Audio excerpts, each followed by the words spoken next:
The college basketball experience second round preview and picks episode for the round of 32 and NIT picks episode on the Sports Gambling Podcast Network is brought to you by our very own Bracket Madness. Yes, we're giving away $5,000 in prizes. Free to enter sportsgamblingpodcast.com/bracket. I don't know how well you'll do right now, but still do that. Also get the SGPN app. It has access to all of our previews, picks, and content. So do that and let it ride.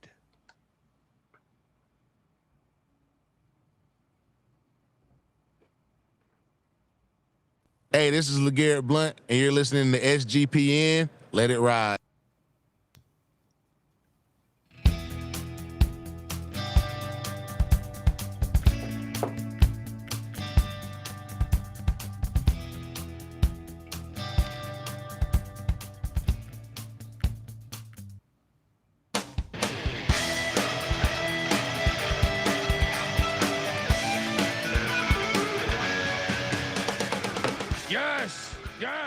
Yes. Woo! Welcome to the college basketball experience preview and picks episode for the round of 32 and the NIT. Hey. YouTube.com/the college experience. Jump on over there, hit that like and subscribe button because you might watch us die. We've been in Las Vegas. We are live from Las Vegas, Nevada right now. We all have Vegas voice. Live or lit? Lit, live, whatever. We've been doing content. We've been screaming while the loud music and games are loud as fucks here saying, huh? How are you? Nice to meet you. What's your name? Yeah. But yes, we are live in Las Vegas, all of us from different hotel rooms. You believe that? Things have changed. 10 years ago, First time. I remember us, us.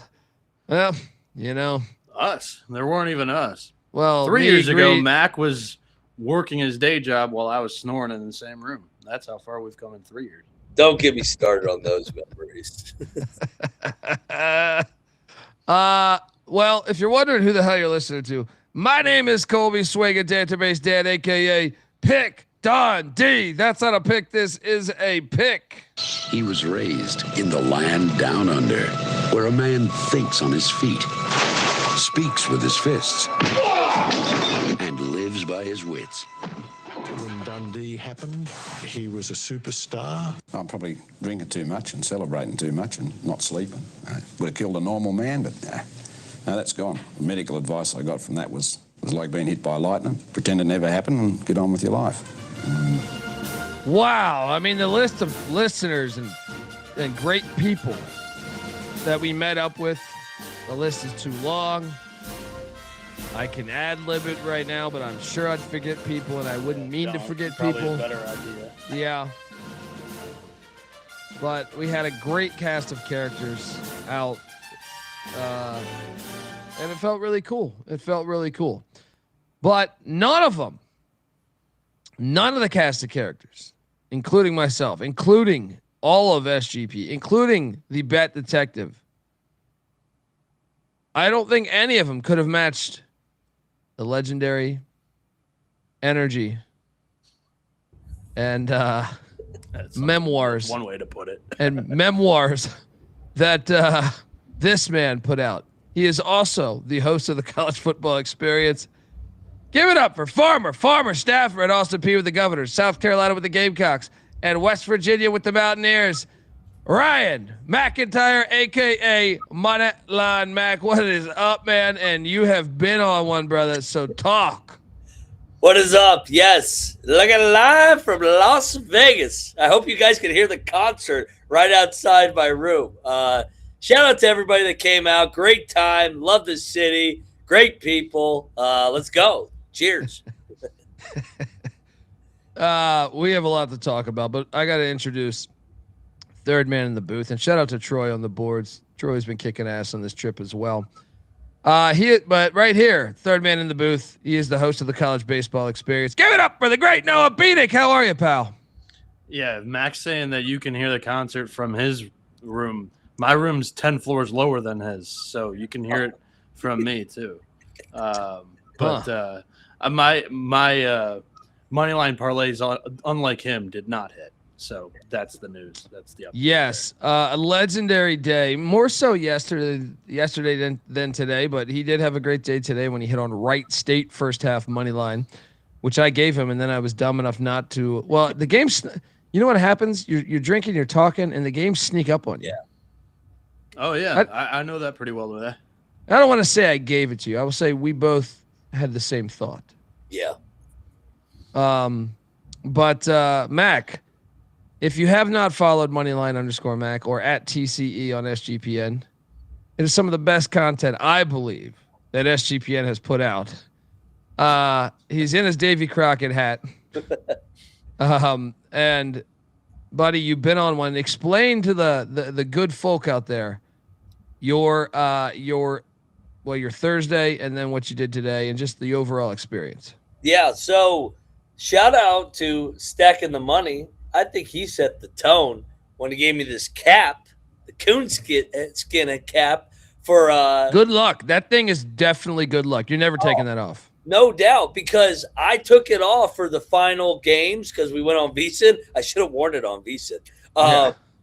And I fucking went 0-4 in the late window. And I'm like, why did I take this cap off? But yes, hit early with High Point money line. That was my money line dog yesterday. And TCU. We got to add that. But it started on Wednesday night with our Miami Redhawks, a.k.a. the Redskins, winning outright on the money line, loaded up. That was a nice hit to start and set the tone, I think, for Thursday. So then Thursday we get to Westgate, and Stacking the Money gives me the cap. I put it on, and then I'm just sitting there and I go, I can't help myself. I hit Miami last night. I hit TCU. I got High Point. I go, let's go in on Siena first half money line. 20-1. 100 I mean, $2,000. Yeah. 20-1. So he took pretty. Siena, if you didn't catch this, Siena, this was the talk of Las Vegas. I ran into people who didn't even know who you were or what the show was, but they're like, some guy hit a 20-1, and I'm like, yeah, that guy's fucking Moneyline Mac, right? And you saw because our tweet got picked up by other places. Yeah. Our great content out there at TCE on SGPN via Instagram or Twitter. But yeah, me, rough seas Thursday. Yeah. I mean, I was on the Redskins of Miami, Ohio. The first game, the playing games, I went 3-1 actually. Had a decent run on the playing games. The morning of Thursday, I got my ass completely kicked. I got my bracket completely ruined when the fucking pile of shit Wisconsin Badgers lost in one of the greatest calls. Those fucking announcers for High Point, the student announcers. Fantastic. They need an SB right now. But then I got lucky late in the night with a nice parlay that hit for $1,000. Shout out to Rob Donaldson, me and Rob Donaldson who was out here. Shout out to the great Rob Donaldson. Make sure you're checking out his picks and his Rob Donaldson Bets YouTube page. But yeah, I kind of salvaged the day and made some money. This has been my rhythm on this. Ass whooped in the morning, night do okay. Ass whooped in the morning, night do okay. But Thursday was much better to me than Friday, but I still did all right. I got out of the weeds a little bit with Iowa, with the legendary cover by UCF, with the Johnnies. But yeah, it's been a fun tournament. I know today some people were complaining about, but Bieniek, before we complain about that, your thoughts on everything, man, and how's the Vegas trip treating you? Yeah, I mean, me personally, not as good, I think, as either one of you. None of my big tickets hit, so that's one way to start it. So there's no content for me. But I'm behind the screen or behind the camera for a lot of your guys' hits, and that's my biggest value, I feel like, capturing those moments. But, yeah, I started off terribly on Thursday, heated up Thursday night into Friday morning, which I slept through. So this fucker on the far right over here is gone. And Colby sensed it. I did not. But I was hungry before the night. And this is like 3 a.m. Pacific. So it's 6 a.m. East. And I'm like, I need a bite before I go to bed. So I was like, there's a Steak and Shake right across the street. Are you good to walk? And he's like, oh, Steak and Shake. I'm in. This guy is so gone. And I didn't realize it. He's carrying a beer, first off. It disappeared. I don't know where it went, either down the guzzle or it got left somewhere because we went on a little bit of a rat race trying to find this place. And then we're in line. There's like 5 people in front of us. This guy just meanders up to the front of the line at the counter, tosses the coonskin hat onto the desk in front of the cashier and says, first half money lines. Like as he was fucking ordering a first half money line from the cashier window at the sports book. Like, it reminds me of the Rutgers play. This guy was on cloud 9. So at Steak and Shake, I wanted the first half money line. They go, is that a burger, sir? I go, no. And then I caught myself. I go, oh, this is like a Sam Darnold moment. What the fuck did I just say? So this guy hits 320-1 tickets on Thursday night. So he's like, yeah, I'll pay for your burger, Noah. No worries. The total on this fucking receipt, he pays with a Benjamin because, of course, he's paying with Sienna money. The total on the receipt in change that he gets back is, Colby, you wouldn't be able to make this up, $69.69. This motherfucker. It's the hat. I'm telling you. Well, let's not forget the night prior where he was absolutely fucking loaded.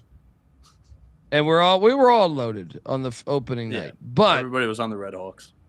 But and we had a big party. We had like a shit ton of people show up. It was fantastic. Shout out to each and every one. I am very grateful. But Mac, I go to close out. Max, I don't know what happened to Mac. I forgot about that. I go to fucking close out, and the bartender says, "Hey man, your boy dipped out." And I was like, "What?" I got too fucked up. And I was like, "That." He's like, "That dude in the coonskin hat." He's like, "He didn't pay his tab."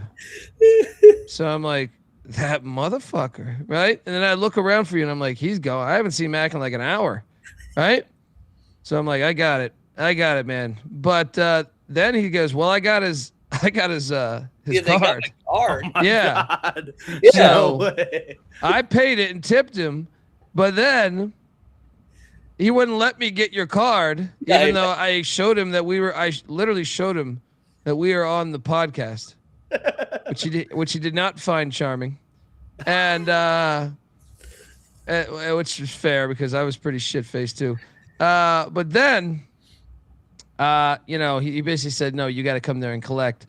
But yeah, so while you're sitting over there, this is like the Rutgers play over and over again. There was a situation with the female that developed, and I wandered off. So I'm sidetracked. My apologies. Oh no, you're good, buddy. We've all been there at some point in life. Shout out to the chat, by the way. The coonskin hat was attracted to some. That was a fucking hit. The hat was attracted to some beaver tail. That's where it was going. The best is I had to go. I had to go back to Circa. We went back to Circa the next day, and I had to go through what's it called? I had to go behind the scenes to get my card. I had to sign papers and shit. What with the raccoon hat on? Oh, that chick behind the scenes, she fucking loved me. I gotta bring her donuts. That's what I told her. You know what? You can do it right after this show. Yeah. Shout out to Tommy Buckets giving us $20. Tripled up the March Madness bankroll the last couple of days. Let's keep it rolling, fellas. And he's saying Davy Crockett looking ass is what you are. Yes, Daniel Boone, Davy Crockett. All right, let's talk about the actual games that happened. But I just want to say before we do that, it was super cool. I see John in the chat right now. Benedict Dantold, and so on and so on. Super, super cool that everyone came out and it's cool. It's very cool to meet everybody. Bill Russo, and I'm, like I said, forgetting a bunch of names, but it was just a very cool experience. The party was fucking really cool. I mean, Bieniek, we have a nice bottle of whiskey that I'm supposed to get you really loaded on. So we'll have to do that after the show. But yeah, anyway. The games, fellas, or the party. Any comments regarding the party? Oh, off the charts. The energy, the vibes, and I thought it was fitting too that it was Miami of Ohio playing too. I think we've been way more outspoken in defense and going to bat. I know they ultimately flamed out and Cinderella hit midnight finally today, but that was awesome to have that game going on. Everybody had that. Like it's fun when the group can all win a bet. You know, the public wins every now and then, and we definitely were the public dog, and we kicked SMU's ass, and it was just a good party. I know the bosses here in Circa were impressed. Yeah. And my biggest memory of that is there were we were talking afterwards how many people there may have been. I think max at one time we probably had 80, maybe 120 across the entire Miami, Ohio game. And everybody that walked in was sweating out the Red Hawks or the Redskins, whatever you want to call them. We did a cheers, a shot at the end of the night for the Redskins, hail to the Redskins. But all but one were on Miami, Ohio. So shout out to Bowser, who had the only set of balls to go against the entire group. But man, oh man, was that a night. Well, he put the kiss of death on him the next time because I know he caught him today. I was like, damn it, Bowser, go back on Tennessee. Shout out to my buddy Scott Bowser. Shout out to Jackson, who was with us, man, and he hit on that parlay we were with. Fantastic time. I'm forgetting so many people, but we're very, very grateful, and it was very cool to meet you, and we're very grateful that you listen to us and choose us. So, with all that being said, the games happened, guys. My bracket was wrecked with that pile of shit. Wisconsin. All right. I'm done with Wisconsin as far as I'm concerned. We can detonate that state.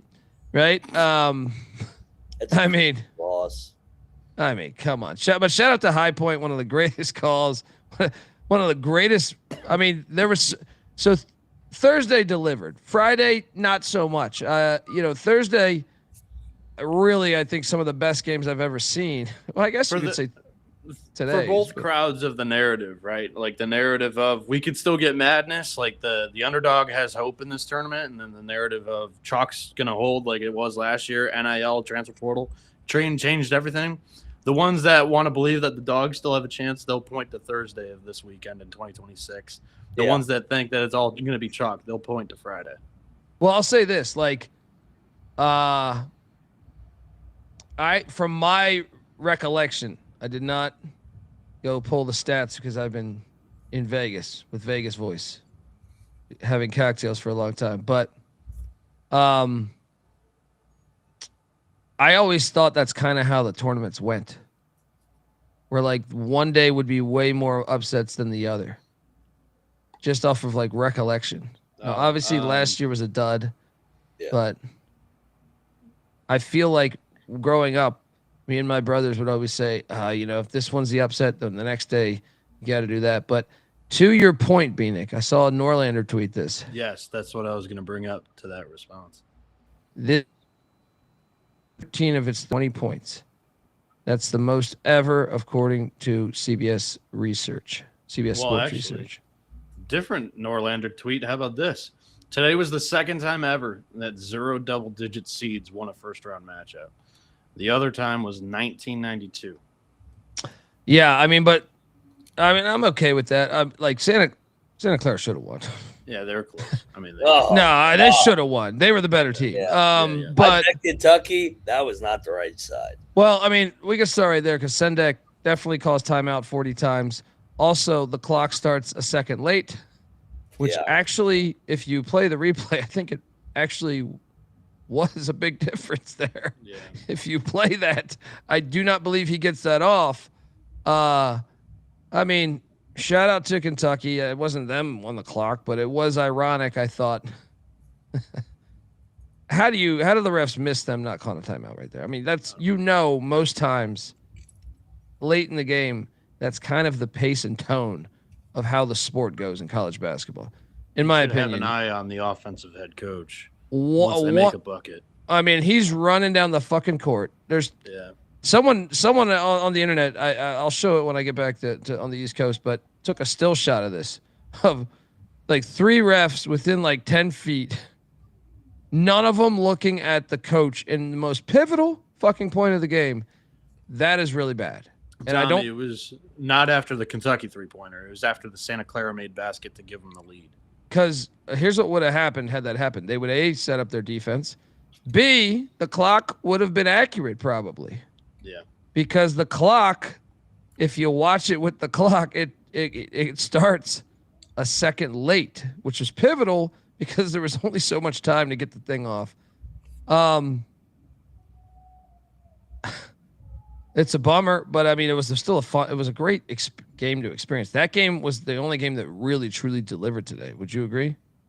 Yeah, I was trying. I thought Virginia and Wright State had the potential. They at least tickled us in that one. That Wright State had a 3-point lead with 5 minutes left. I thought we were going to get some madness there. But yeah, that was incredible. And by the way, like I said, I bet Kentucky. Santa Clara got a horrible whistle. Yeah. They got a terrible whistle, even outside of the timeout situation. Oh, the strip foul, with under 2 or 3 minutes left. Yeah. Where the cuts to the lane was a perfect strip. Yeah. And a steal, and they called a foul, which was bad. But I got a lot of enjoyment out of the UCLA UCF game. I thought that was pretty entertaining. I did, but I mean, look. I covered that thing out of my ass. My money line did not hit, but that final 2 minutes took way too long. Oh my God. That was the world's longest game. Yeah. That was ridiculous. But seeing someone break their tooth, since I've broken a tooth on a basketball court. Sky Clark.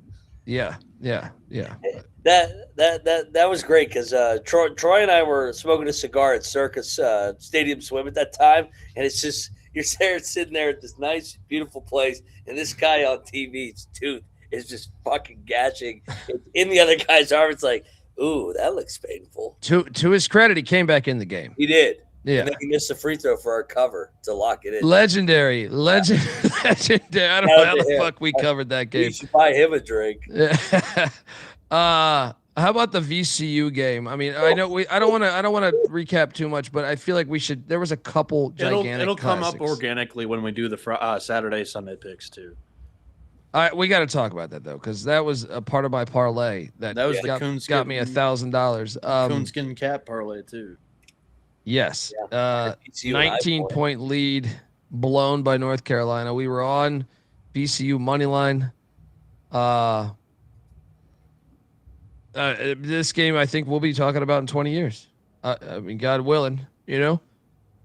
Yeah, especially if Hubert gets can cut. Oh yeah, getting right to the point. They're fired.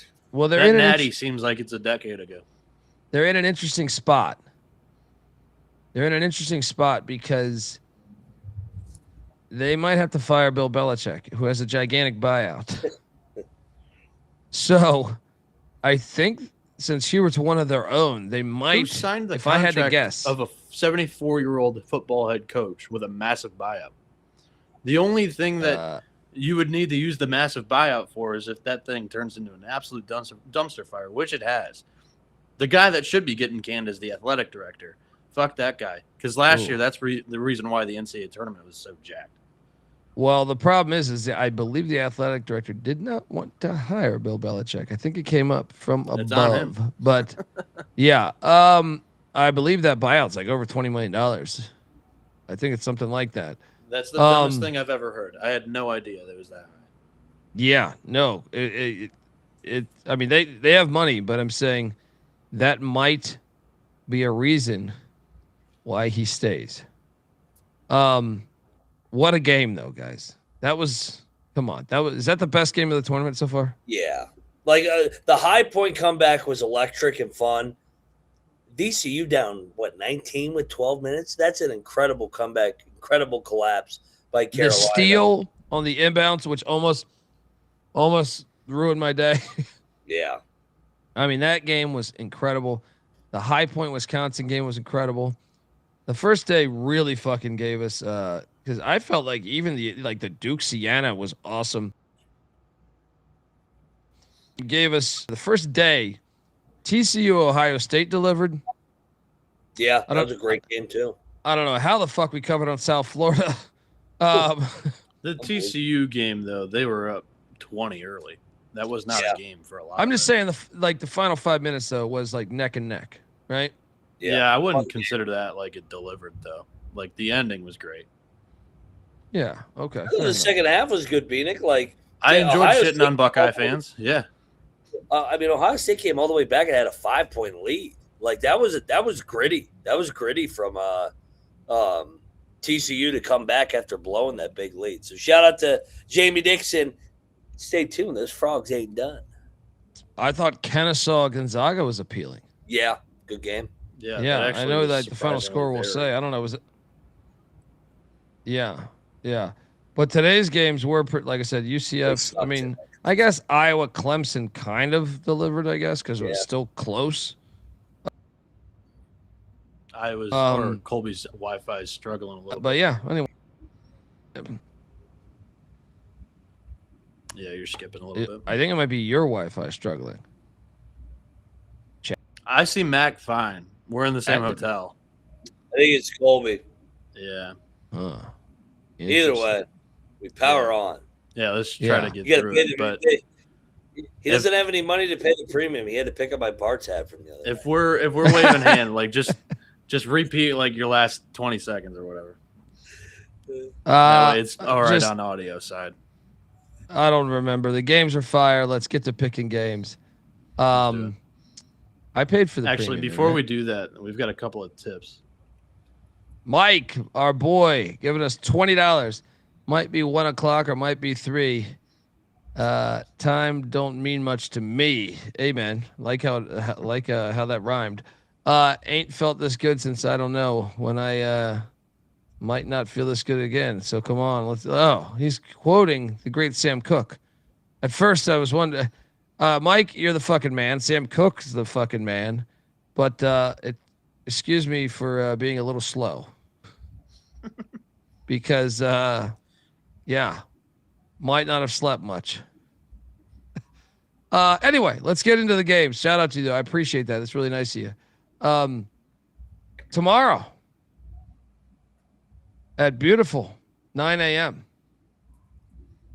Bieniek will be in the friendly skies. What time do you fly out, Bieniek? Noon 35. So I'll actually see some of this from the airport. There you go. And I'm a little intimidated by the potential airport situation after seeing social media today. But St. Louis, Michigan laying 12.5. The over-under at 161.5. Buffalo, New York. The location series goes back to 1970. Well, that fat blob of mayo cashed for me. Dude, he was insanely good in that Georgia game. How about that fucking game? That St. Louis ran away from the Dogs. Unbelievable. Holy smokes. Yeah. That was actually amazing for our propaganda. I will say that. Your 9th best SEC team absolutely got dookied on by the A-10 champ. They were not the A-10 champ, actually. That was VCU. Regular season. Yeah, you're right. Okay. We value regular season more than tournament in my mind. Oh, how about the A-10 in general with VCU and St. A-10 had a really good day. The A-10 was super strong in the regular season. Yeah. Should have been a 3-bid league. Should have been should have been a 4 or 5, but some teams lost their wheels down the stretch of the year. Yeah. George Mason just like completely collapsed. Yep. I'm taking the points here, guys. I thought Michigan did what they had to do. I don't think they look bad, but I think Howard was misseeded, to tell you the truth. I think Howard should have been a 15. Yeah. But being honest, watching Howard, I'm like, man, I think they got misseeded. So I don't know if I put any blame on Michigan there, winning by 21 against Howard. I just think St. Louis looks really crisp. I think 12.5 points is a big number. Yes, Michigan. I'm very interested to see the Michigan bigs against the St. Louis bigs, aka the fat blob of mayo. But I just think the number's a little too steep for me. I think St. Louis is going to be able to stay in this, and Michigan wins by 9. Give me the points and the Billikens. Bieniek, they're your boys. What are you doing here? This is a direct lock battle for me then. I took Howard in the points. Like, I thought that was a game where Michigan definitely had the chance of going through the motions. I believe Howard – how about this stat? Howard gave up or scored 46 points in the first half against Michigan. It was the second most first half points scored against the Wolverines all year. I expect this team to be pretty damn locked in because I know Dusty May and Josh Schertz are like best buddies. So also a St. Louis reserve had the biggest head in the world, couldn't fit through a door frame. He's a local kid from the Mitten State, and he shouts out. His dad played for Michigan State, by the way. And he shouts out, "Yeah, I can't wait till we blow out Michigan by more." So that's going to be plastered all over the Michigan locker room. 12.5 is not enough. Michigan makes up for lost time in the first half of the Howard game and runs it up on St. Louis. I think St. Louis's pace combined with Michigan's size and physicality down low up against SLU's front court is going to be a real issue, and the Billikens might run themselves out of the gym. McIntosh? Yeah, so for those that follow this show, I think they know you and I specifically, Colby. We like betting dogs. We think the value is on the dog in this sport. The round of 32, I'm go against a lot of what I usually do, and I lay a lot of chalk because I think the team that is better and has been better for the last 4 months gets the one game out of their way. They can breathe, they can settle in, and they play better the second time around. I think Michigan comes out and plays well tomorrow. I think that they shot the ball well against Howard, but they just defensively, Howard shot the ball really well. I'm going to fade St. Louis, putting up 100-plus points. I think it's a tough matchup with all Michigan size. And to Bieniek's point, I think they play fast. I think Michigan wins by 15. I'll lay the points, and we will battle you, Colby. Supplementing Mac's point there. I think that's the biggest thing I have trouble with because watching these teams 4 months throughout the regular season, my first rounds are never as good as my second rounds. And I think he summarized that perfectly. Like 2 years ago, Tally site, Colby talks about it all the time, brought it up with the Long Island thing on the last podcast or whatever. Like 2 years ago, CBS, what have you, all these networks, like I was number 1 ATS in the second round. And I just think it's me valuing the first 4 months more than who's hot, who's going to come out and play well the first 10 minutes of a first round game. Was that the round of 32 where literally every favorite won? Yeah, I think it was 2023. I don't remember. There was one round. There was 1 year where it literally went chalk across. It was my first year in Vegas. It was like, fuck this, goddamn. I'm not going against this shit. So yeah, I'll lay the points. What is best in life? To crush your enemies, see them driven before you. We got our battle Dundee on the Billikens. Phoenix, Mac on the Wolverines. I mean, for what it's worth, probably the game I trust least in this field. Yeah. Really? Yeah. Because I love this game. Louisville is in Buffalo, New York, taking on Michigan State. Michigan State laying 4.5. This is a lock. Yep. I am betting Michigan State minus 4.5. Already placed this one. Smash. I'm like, this to me is like Louisville's a pretender. I know they look good against South Florida.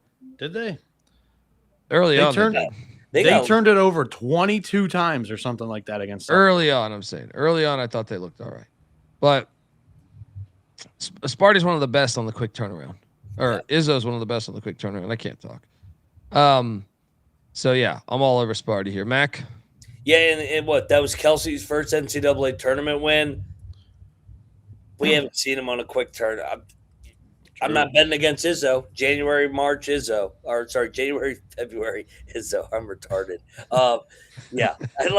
I'm not going against Izzo on a short term against these frauds. Every time this team has played a team with some shit to them and toughness, they've laid down like a goddamn soft pancake. Yeah, Sparty's going to fuck them up. Let's go. Sparty by 15-20. Yeah. Bieniek? Yeah, I agree. So go ahead and play the triple lock music, and I'll give you my analysis afterwards real quick. All right. Let's do it. Welcome to the party, pal. Triple lock on Sparty.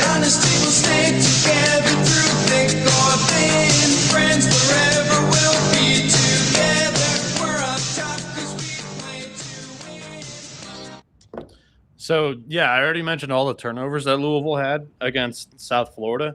But, I mean, it's the size and physicality for Michigan State in that front court and potentially no Michael Brown again. I think that's so massive that 20-plus turnovers against South Florida. Michigan State's only going to put more ball pressure on you. They're going to dominate on the glass. They're top 10 rebounding on both sides of the ball. Yeah, Michigan State's a lock, and we're coming out the gate with some heat because I'm giving out the Mitten State parlay, Michigan and Michigan State to cover. That's going to come out to like plus 154 or whatever, minus 110 on both spreads. So, love it. Folks, want to tell you the college basketball experience is brought to you by SeatGeek. Guess what? We got the round of 32 happening. We got the Sweet 16 on deck.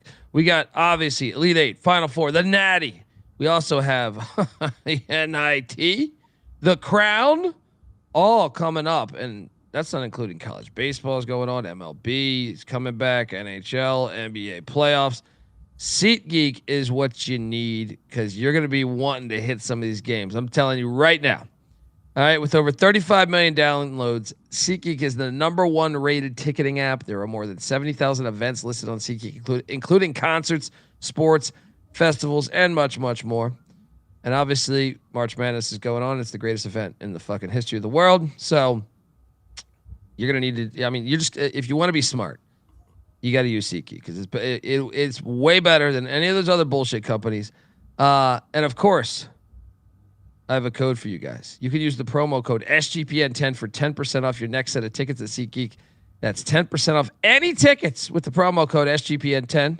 Make sure you click the link in the description to download the app and have the code automatically added to your account so you can use it later. Thank you, SeatGeek. All right. We're also brought to you by Kalshi. Kalshi's a real money prediction market legal in all 50 states, and Kalshi's got a ton of trading options for your favorite sports.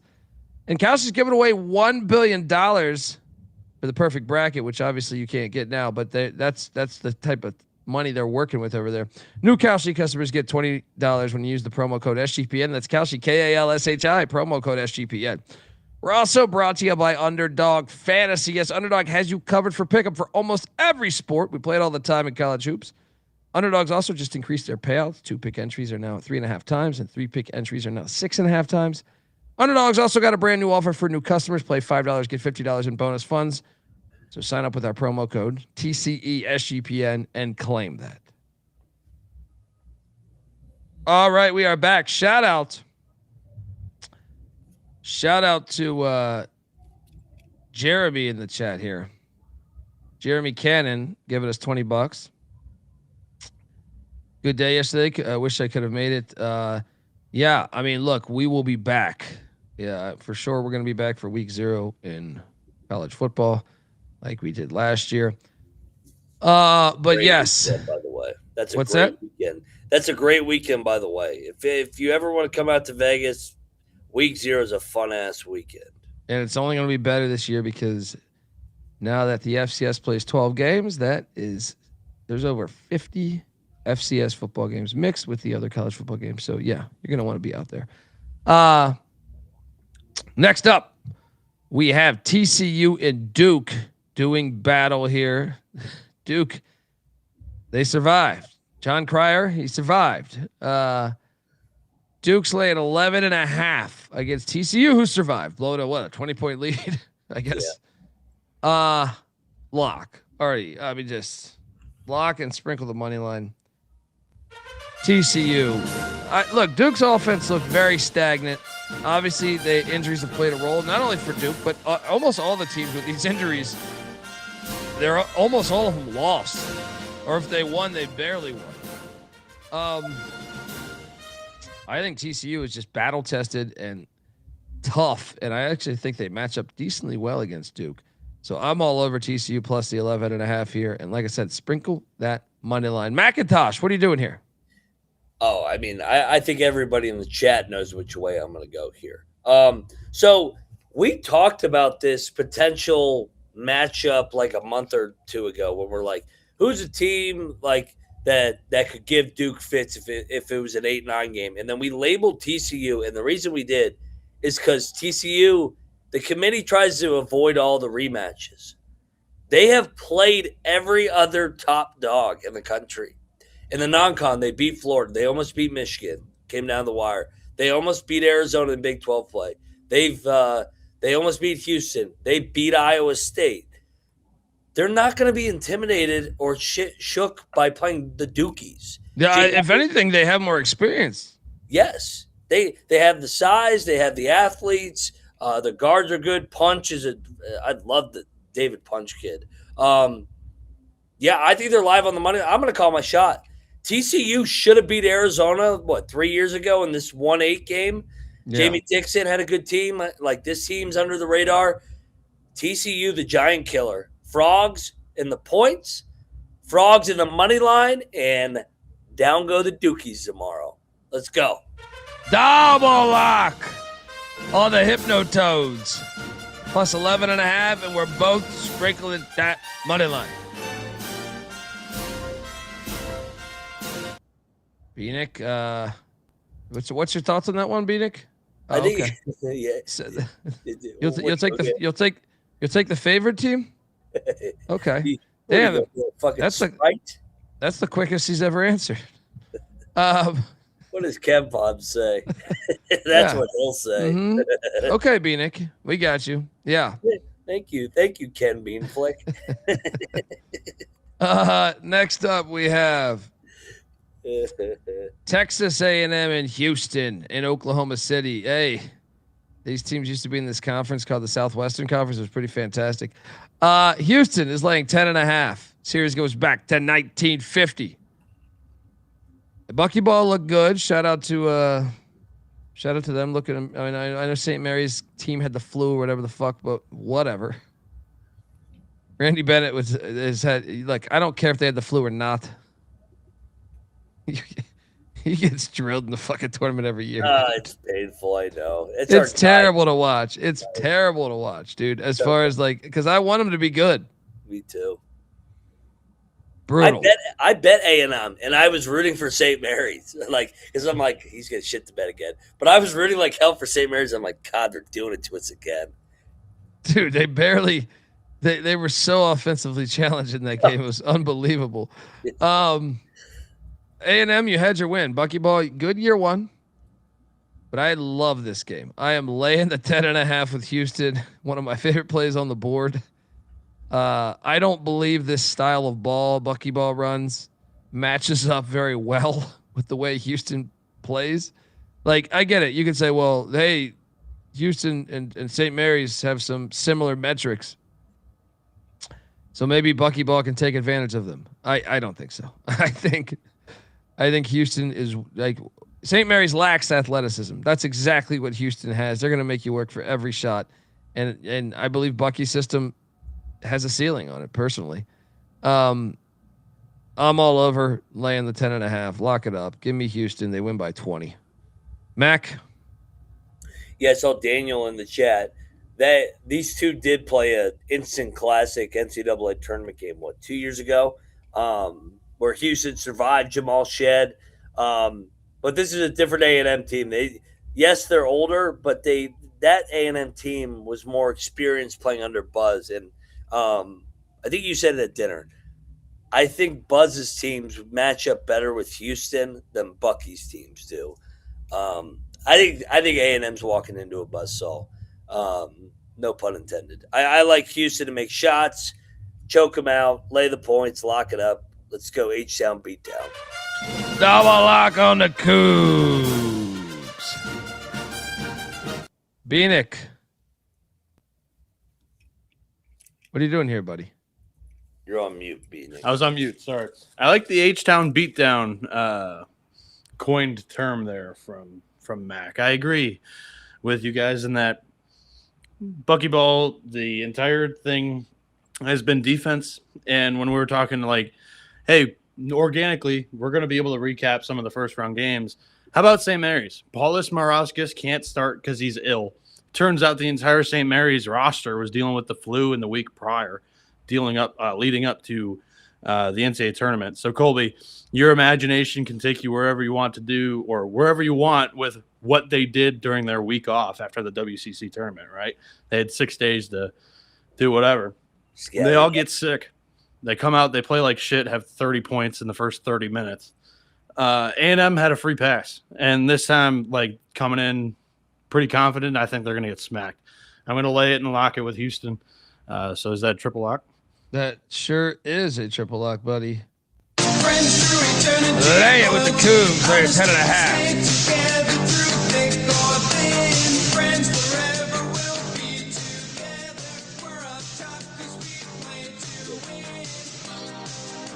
For the record, we picked this while you were going too. Me and Mac are on TCU. We're also sprinkling the money line. I think TCU can compete with Duke. I really do. You look at the 5 games they've played without Patrick Gongba. They've looked vulnerable, I think. The couple of ACC tournament games, they were all very, very tight games and whatnot. TCU shot, 39% from 3? But they've actually been trending pretty well offensively. The other night against Ohio State, or the other day, I should say, was the first time in a month where TCU did not score 70-plus points. And then you got Duke in their last 5 games without Gongba, who's one of the best defensive bigs in college basketball. Their games have totaled 142.5 points. So I'm going over 139.5. That's a lock for me. I'm basically betting every game, too. That's our strategy with NCAA tournament. We only get 67 games of this shit. But, so I'm going over, and I'm taking TCU on the points. But over is my lock. There we go. Shout out to the great David Matola.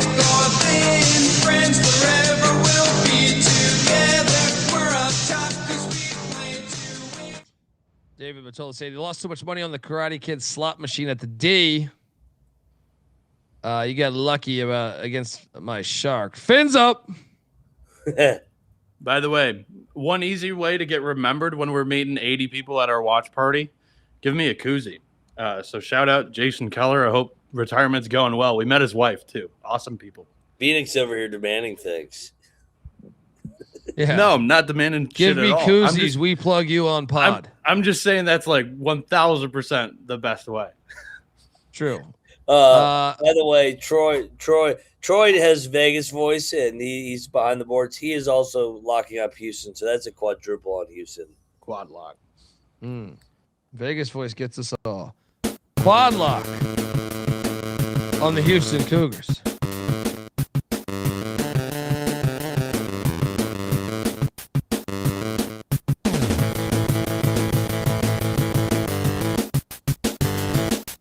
And I will shout out Mark for, AKA Red Wine, for bringing a awesome bottle of Japanese whiskey. Bieniek, we're going to have to get you loaded. Red wine time was awesome, dude. Fucking man. Everybody, there was, like I said, I know I'm only going to get ourselves in a hole. I know. It's like I'm going to fucking forget somebody because I've slept like 3 hours in like 6 days. But that was very nice, and we appreciate you. We appreciate everybody that came out. If I forget you, forgive me. Next up, we move along to Texas and the Zags in Portland, Oregon. The Zags are laying 6.5. Braden Huff is still out. And I have really enjoyed my parlay, my earnings the other day with the Texas Longhorns on the money line against BYU, which I forecasted on this very show. So you don't change horses midstream. Gonzaga without Huff, I don't think their roster is as good as Texas. Frankly, now you could say they have the coaching edge because they do, but I worry about these Zags, and especially, I think Texas might be able to counterbalance EK, keep him, give him a tough game offensively. I'm on Texas, and I'm on that plus 220 Texas money line. They found something. You see this all the time with the play-in teams. How many times now? Whether it was UCLA, whether it was VCU going to the Final Four, Syracuse to the Sweet 16. I'm forgetting some. There was Tennessee, I think, one year. McIntyre, what are you doing here in Portland, Oregon? I'm on the other side. I'm on the Zags. I thought the Zags didn't play well the other night. I think they bounced back. Mark Few and Gonzaga, they're almost automatic to get to the Sweet 16. Last year, they got their 10-year streak snapped. I think they shoot the ball better than 3 for 18 from 3 tomorrow. So, yeah, give me the Zags. Lock it up. Horns down. 3 games in 5 days, too, for Texas. Same with VCU when they went to the Final Four. Bieniek, what are you doing here? Yeah, but we've also seen like a fair the first 4 teams. Yes, they tend to have a good shot of winning. Oh, NC State was one, right? First round game. Yeah. But we've seen a fair share get fall just short of a second weekend. And I think that's going to be Texas. You mentioned the Graham Ike. I don't know if I necessarily agree with you. Voki Titus, their big man, the 7-footer, is a board, and he gets in foul trouble, man. He doesn't know how to play defense. Sean Miller famously had the rant where he's like, he doesn't keep his arms straight up. Wait a second, though. You look at the guy, and Ike has a chance to really outmatch him down low. His last 7 games, he's had 4 or 5 fouls, and he's fouled out of 3 of them. Like, I think when Texas has him in foul trouble, they do not have a typical 5. Dalen Swain plays a lot on the ball. If Swain has to play 5 against Ike and he's picking up fouls, I think that's an issue. Or they have a sophomore who's also thin as shit. Like, I think Ike's going to have a good game here. I actually kind of strongly disagree. I'm on Gonzaga, and I'm locking it with Mac. 6 of the last 10 games, Ike's had 4 or 5 fouls, and he should have fouled out against Kennesaw. The refs missed that. Yeah, that's the fair. Refs But like Gonzaga runs their offense through him like the entire game. So I understand your point. Like, if he gets in foul trouble, Gonzaga could also be in some trouble too. But offensively, I don't know how Texas stops Gonzaga's offense. Battle. Yeah. Gandhi on the horn.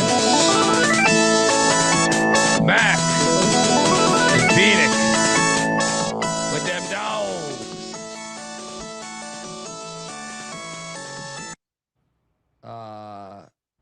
Tommy Buckets, I think that was probably Mac. Well, here's the thing, Tommy. Here's where I would fuck the SEC. Here's where I would go against you on how fortunate the SEC has been so far. Now, okay, credit to Alabama for bouncing back because Hofstra was sticking it to him early, right? Florida looked incredible. 16 seed. Yeah. Okay. Florida looked incredible against the 16, but still, they did. They look good. Arkansas looked good. But Texas beat a terrible NC State team. I don't put that much weight into it. Texas also beat BYU without 2 of their starters. Right? Texas is now playing Gonzaga without Huff. A&M got St. Mary's with the whole team with the flu. I'm just saying there's been some nice breaks. There's been some nice. Kentucky had no business winning today. But A&M did look good. I'm not going to blame you on the flu game. But I will say, I was going to fade BYU whether NC State won. BYU has been on auto fade ever since those injuries, in my opinion. I know they got 1 or 2 because of Provo. They've had a couple of wins, but they were in Provo. Part, they were in Provo. That building can get you the win. But the SEC has looked good. But I also think like if you look under the hood a little closer, you know what I mean? Yeah, you said like the building in Provo can get you a win. You don't know if Portland, Oregon can get Gonzaga a win and cover here. I thought they would have had a better crowd the other day. Maybe that was Kennesaw State. It's a 14 fair, seat on a fair, Thursday. Like fair. Texas, that'll bring out a good crowd. I'll just be honest. I don't think Gonzaga's looked good all year, really. I agree, but Yeah. I just think this is a really poor matchup for Texas defense, which is already not very good to begin with. Yeah. Well, that's why we're battling. All right. Yeah. Next up, we have VCU catching 10.5 at in Greenville, South Carolina, against the Illini. This series goes back to 2016, and actually it's 11.5 now, which is good because I will take the points, but I don't love the matchup. But one of my things is like, I think Underwood's been proven to be a very questionable tournament coach. I know VCU. You should probably want to fade VCU just off of the miracle, but I thought, I thought the way we saw VCU in the second half on the comeback is more like VCU has been down the stretch of their 17 out of 18 wins or whatever.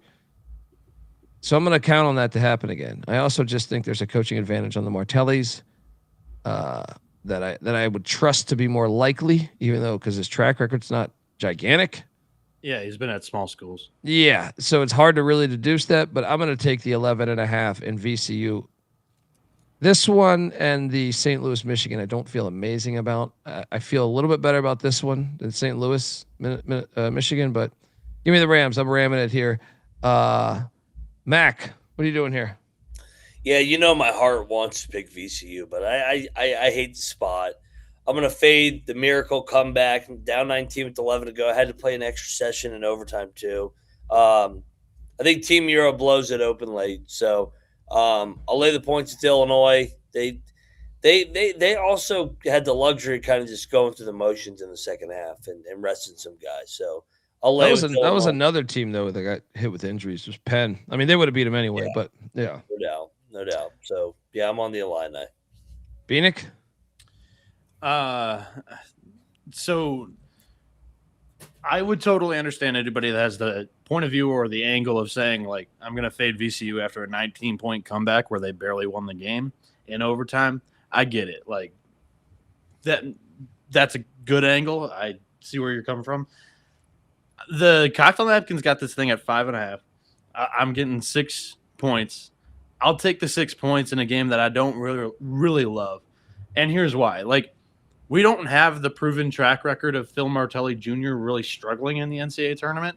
And who's to say, like, the experience of NCAA tournament games from senior hasn't been, shared a little bit with junior. I think senior went something like 7-7 in the NCAA tournament. Can't remember what it is, but you've got junior and then his brother on the staff. I like VCU to compete, be a little bit physical against Illinois, keep this one low scoring, cover. So I'm on VCU. Alrighty, another battle. This is fun. It's a spice different from all of us agreeing through the first 2 days. Dundee, Bieniek on the Rams, McIntyre on the Illini.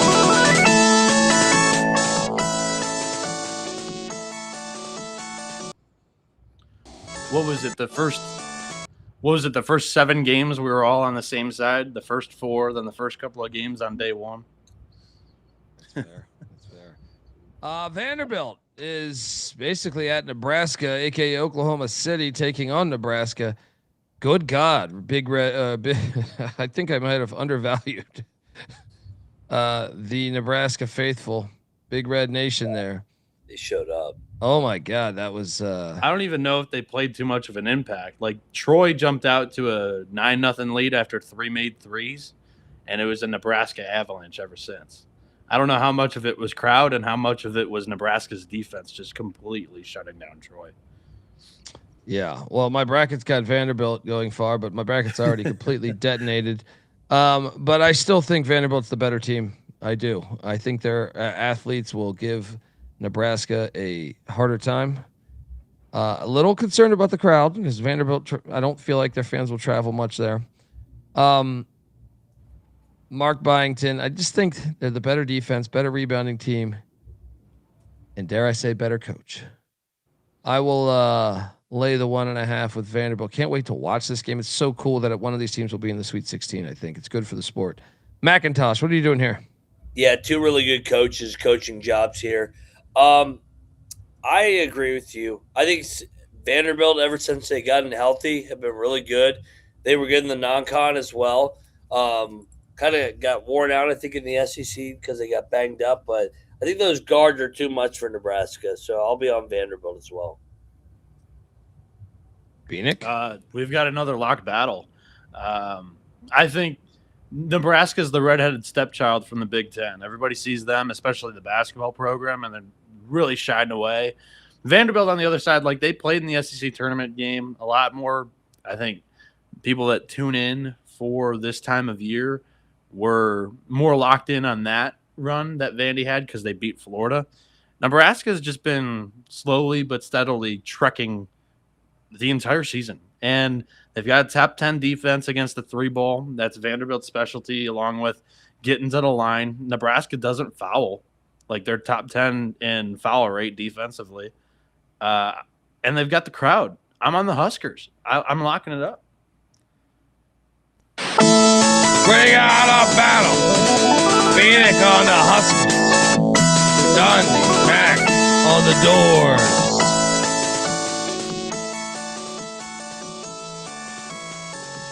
Folks, I want to tell you the college basketball experience is brought to you by Rhythm. Rhythm is your official data tool for dominating the madness that is March Madness in college hoops. I mean, the perfect example. Last year, a Rhythm user went 25-2 on their bracket, thanks to their AI model. Looking to go premium? Use the promo code SGPN25 when you download Rhythm in the Rhythm app there for 25% off your first month. Download Rhythm. That's RITHMM. Promo code SGPN25.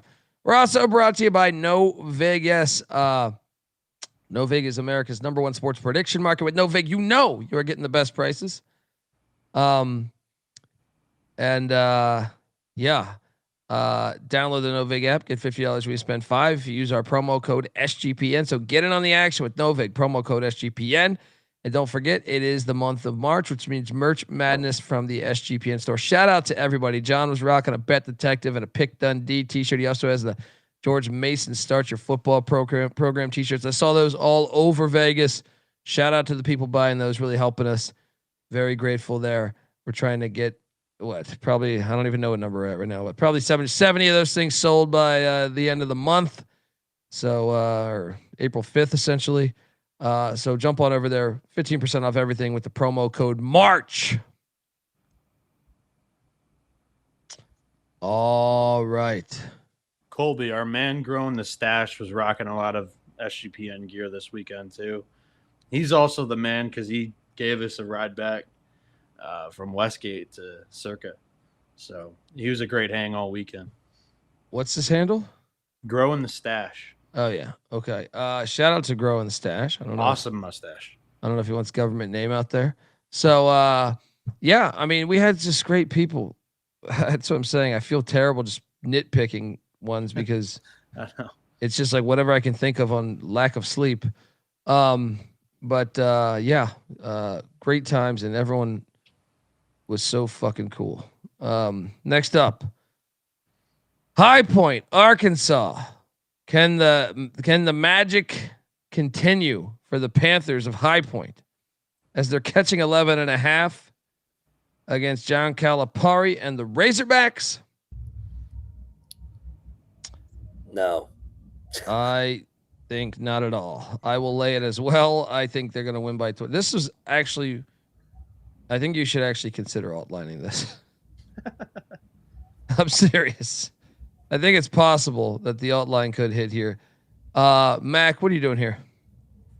Lay it and lock it. I think it's a bad matchup for High Point. Arkansas's athletes, I think, are too much explosive. They're too explosive for them too. And High Point wants to play super fast. They're not playing Wisconsin here. They're playing Arkansas. Like I just think It's a different level, different gear. I think Arkansas blows them out. Yeah. Easy call. I'm with. This will be a triple lock. I agree with you guys on the fact that Arkansas. So the SGP commandment is hidden as something like 70% when a dog of 7+ wins their first round game, and then they are a dog of 7+ again. It basically means that the team better throughout the season should be able to, win pretty handily in that second round game. That would be Arkansas. So I like the 11.5 for a lot of the reasons you guys mentioned. But my favorite bet in this game, so I'm betting Arkansas minus 11.5. Give me the over 168.5. Because, yes, High Point does love to run. Arkansas is elite athletes. They're just non-committal on the defensive end of the floor. And we saw this the other game, too, when Arkansas was playing Hawaii. They were giving up stretch runs left and right because they just checked out defensively. I think High Point will be able to score. This game might reach 200 between the two teams. I don't know if it gets that high, but 180 for sure. I got to let you know that all I see is 169 out there right now, but in a half, that is. Okay, so it's already going up. Yeah, so over 169.5. Bet it. My favorite play. There we go. Of the day.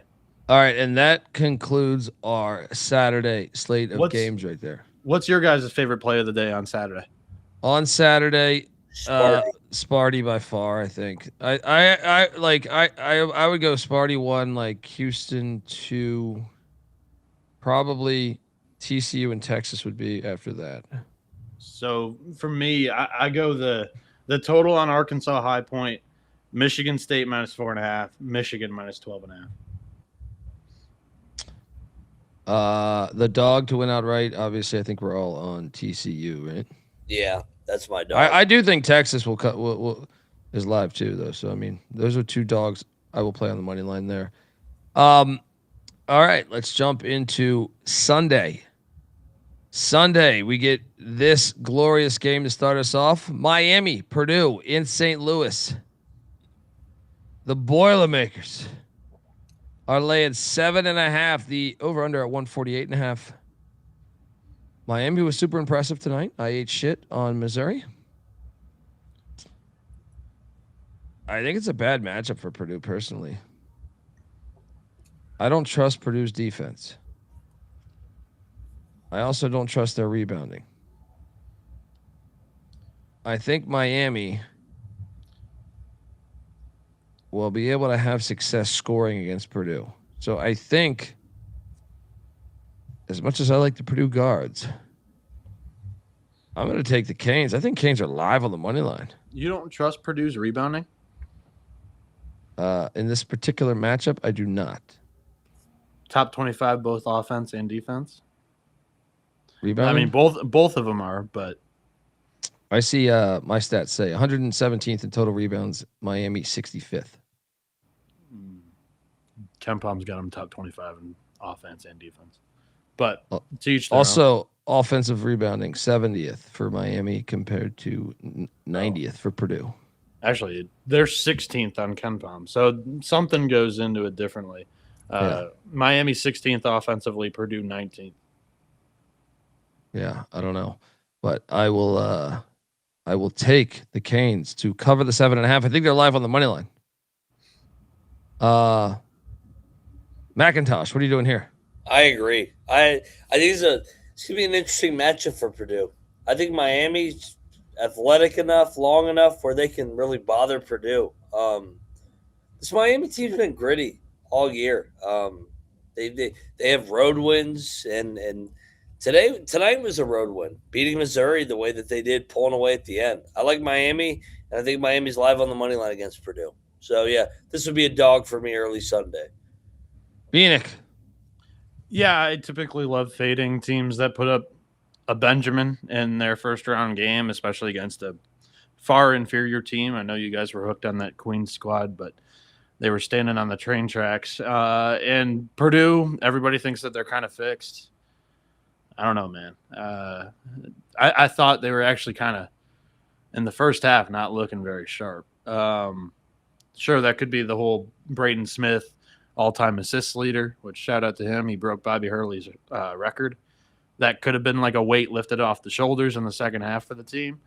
But I don't think so. This team's had some issues the last month of the year. I'll take the Canes to cover, Purdue to win slightly. Triple lock on the Canes.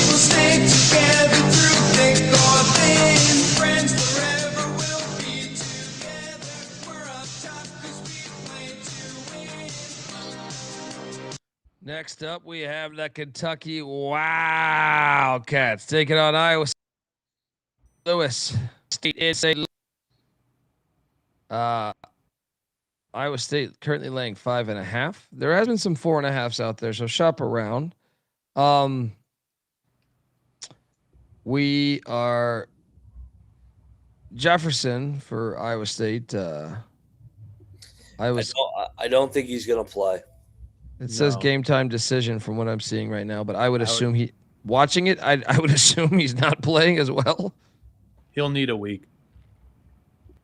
I still don't care. I think Kentucky's trash. I was not impressed with Kentucky today. I hate to say this because I just don't like Iowa State historically in the NCAA tournament, but Kentucky just won with the biggest, luckiest shit ever. And I'm supposed to take them. I know you could say the same for VCU, but I think Kentucky's was even luckier considering the shot and the timeouts and the clock. Give me Iowa State laying 5.5. If you could find the 4.5, which I'm going to try to find ASAP, but even at 5.5, I'm laying it with the Cyclones. I think they're too much. I think they're going to put the kibosh on Oweh there. And Mac, fire. Yeah, I think the line's already baked in that Jefferson is not playing. So, but I'm with you. I think Kentucky's a fraud. This team has been soft defensively, up and down all year. Yeah, they got the win against Santa Clara, the miracle half-court bank shot to win it in overtime. I think the Clones are just tougher. Taman Lipsy and company. One game bump without Jefferson. I do like that angle. Yeah, I love that angle. I worry about the next spot though if they're not healthy. Agreed. But tomorrow they drill Kentucky. Let's go, Clones. Bieniek?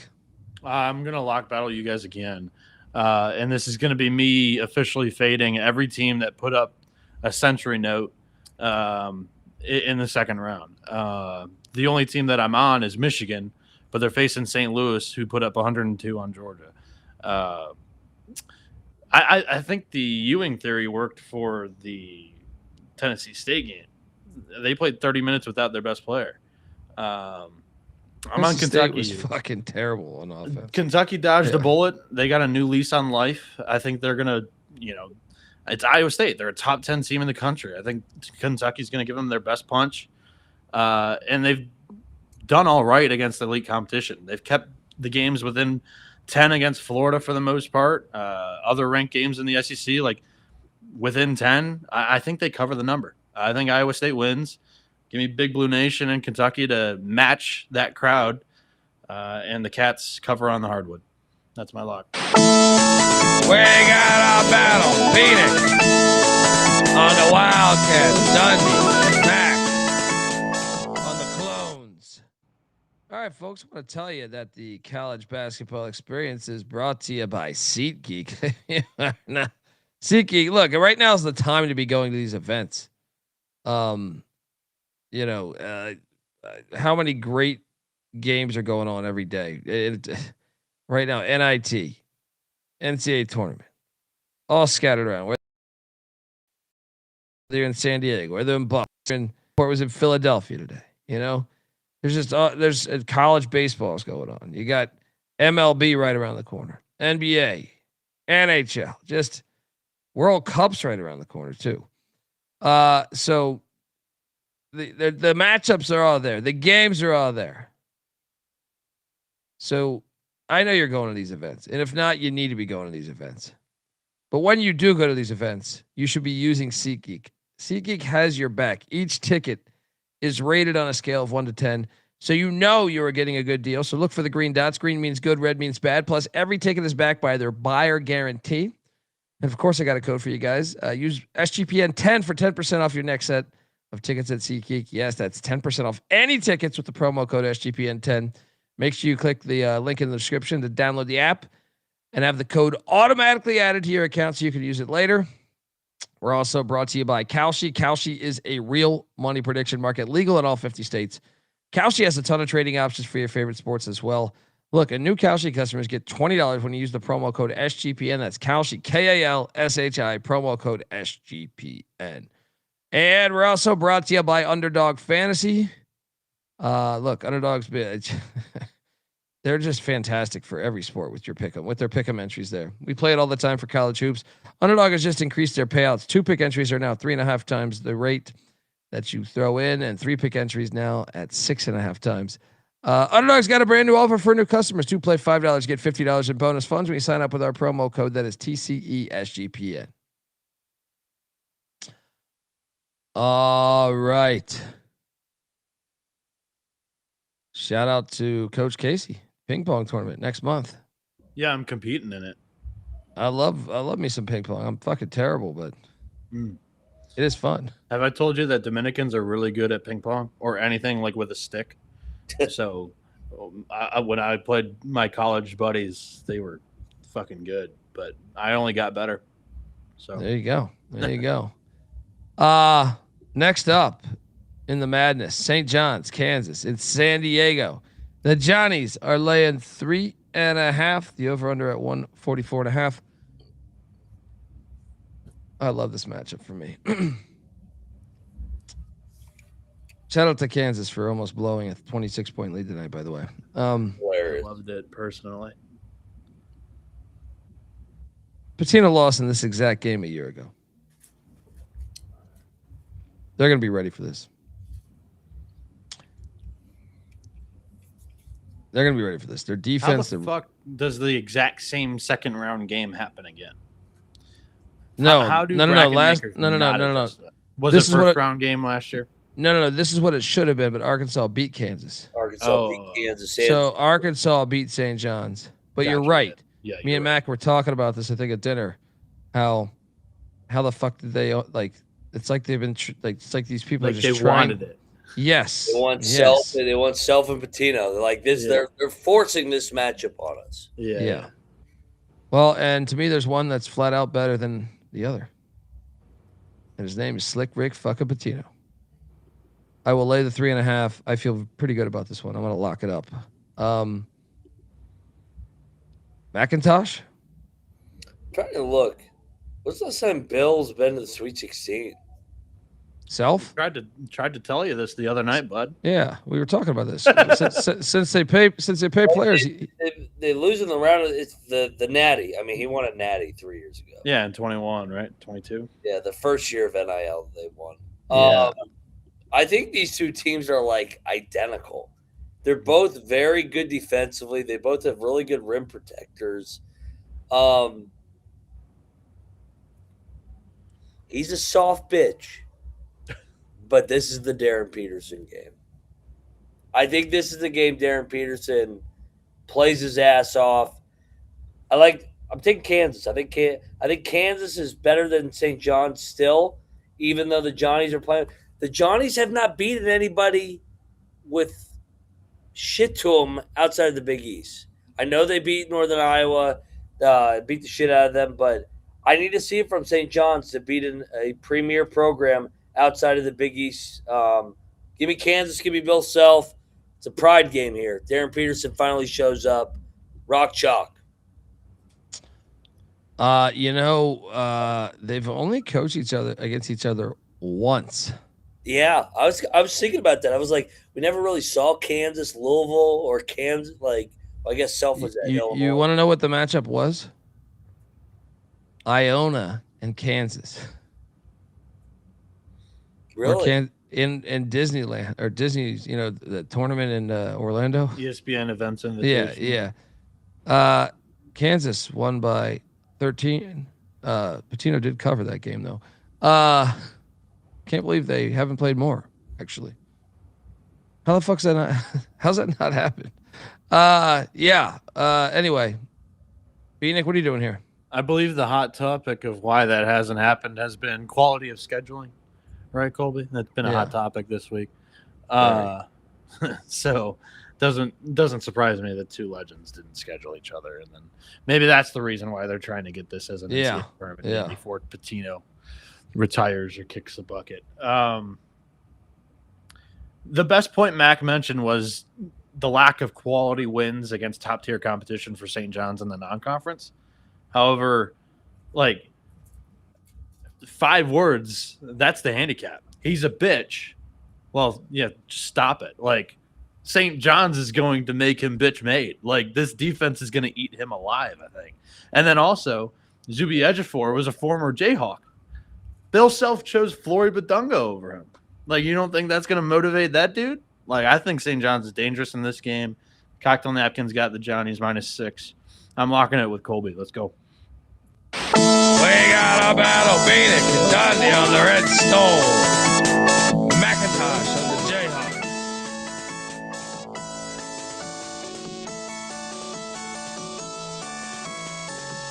I sense a little Kansas foxhole on Sunday. I don't think a lot of people are going to be on the old Jayhawks. What's a foxhole? Yeah, I thought they couldn't be the foxhole because they won today. This definition is like the shape of water, Colby. Max should be on the college football playoff committee with the way he stretches this shit.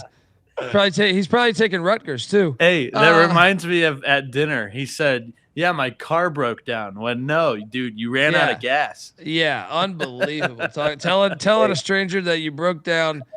Oh my God! Hey, Bieniek, kiss my ass, motherfucker. It wasn't even a stranger. It was John Khalife, and he's in the fucking chat every night. Who are you lying to? It's my guy, John from Youngstown. I went to Youngstown. Great people there. Love the fan base. I'll be back a lot of places. I don't know why. I just keep moving. Go with the flow. A lot of guys' girlfriends are in there. Tennessee, Virginia. Virginia's laying 1.5. This game's in Philly. Very intrigued to watch this game. Tennessee's laying 1.5 now. This is crossed over 0, by the way. Or I wrote it wrong. One of the two. You guys see Rick Barnes' presser? I've seen a lot of pressers. I have not seen Barnes. He said it was the best game the Vols have played the whole season. Yeah. Really? I was their team. And they shot the shit out of it. Like that was where I was like, fucking like, come on. Like Tennessee never shoots it like this. That's the Miami defense for you. Yeah, but Tennessee never makes open shots. Yeah, Virginia's going to win. Yeah. I mean, my thing is Virginia. Well, they have the 53rd ranked defense in the country. That's a lot better than Miami, Ohio's. But also they have a top 25 offense, just like Miami, Ohio. The Wahoos look like shit today. They right their wrongs. Also, I think it's not sustainable for Tennessee to shoot that hot from the field. I will take the Wahoos to beat the Vols and fade Rick Barnes in the tournament yet again. I've been doing this for 25 years, probably longer, actually, probably 30 years. Bieniek, what are you doing here?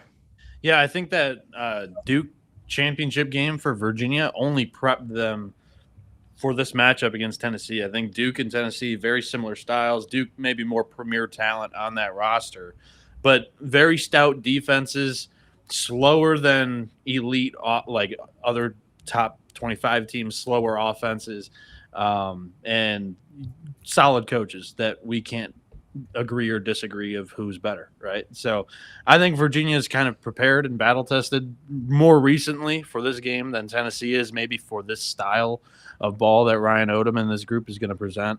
I'm on the Wahoos, but this is like my least favorite pick of the entire second round. Triple lock on the Wahoos.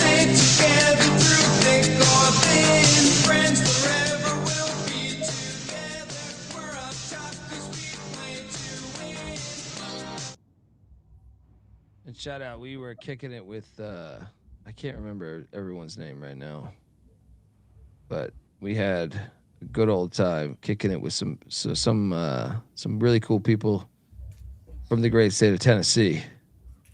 And in fact, I had to go make the slides because I would have liked to hang out and bullshit with them more. But yeah, I mean, this is a fun matchup here. Next up, Iowa and Florida. Did I give McCollum. out- Yeah, I did say Virginia, right? Yeah. Oh, yeah. Did, Just making sure. I forgot if I actually gave out my pick. did you give out analysis and a pick? I don't know if you did. I think I just said Virginia's going to win. I was like, wait, did I actually pick it? No, I think Colby kicked it to me first. Well, because I kind of legitimately chimed in and you guys did VSiN together, so Colby knows your pick already. No, he chimed in. I know that this is a different show. He chimed in and says, "Yeah, we got to take Virginia." So he said enough that I thought that's what he was saying as he was trying to kick the can down the road. But please, your analysis. No, I agree. We'll fade Barnes off that shooting performance, and Barnes has been overachieving in March recently. He needs to be kicked. He needs to be brought back down. Isn't this the guy that was arguing for Barnes over Shire a year ago? Oh, he's way better than Cryer. Cryer's going to get his ass beat by TCU tomorrow. He's got the number one pick every year. That fucking soft bitch has got the number one pick of the draft every year, and he can't fucking win. I would have thought that he'd pick Tennessee to go around further than Duke if he thought he was a better coach. He's at Tennessee. Fucking Cryer's at Duke. Tennessee's a fucking football school.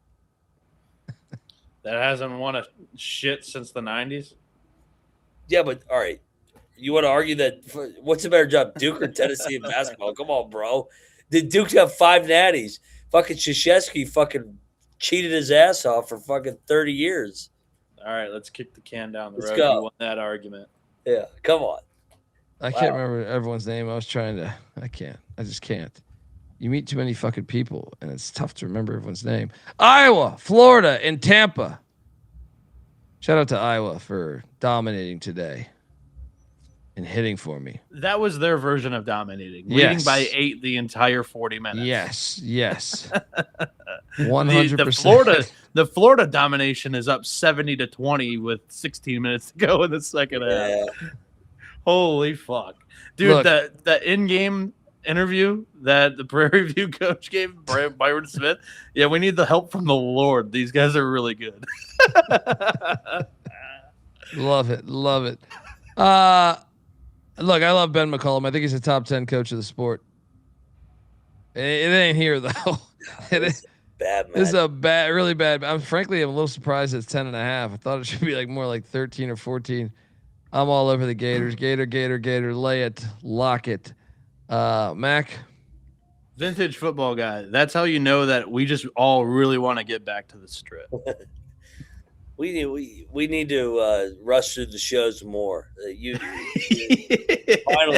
finally you pulled your head out of your ass. But I agree, man. You know I want to take Iowa and the dog, but this is a terrible matchup.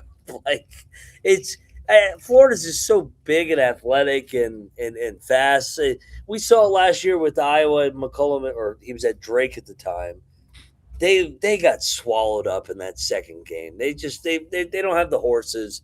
Golden was not good last year on a couple of those big favorite quick turns though. UConn almost got him and Texas Tech almost got him, but I think he's got the horses. I'll lay with Florida, lock it. Mac gave my entire handicap and then didn't get over the edge because I'm picking Iowa.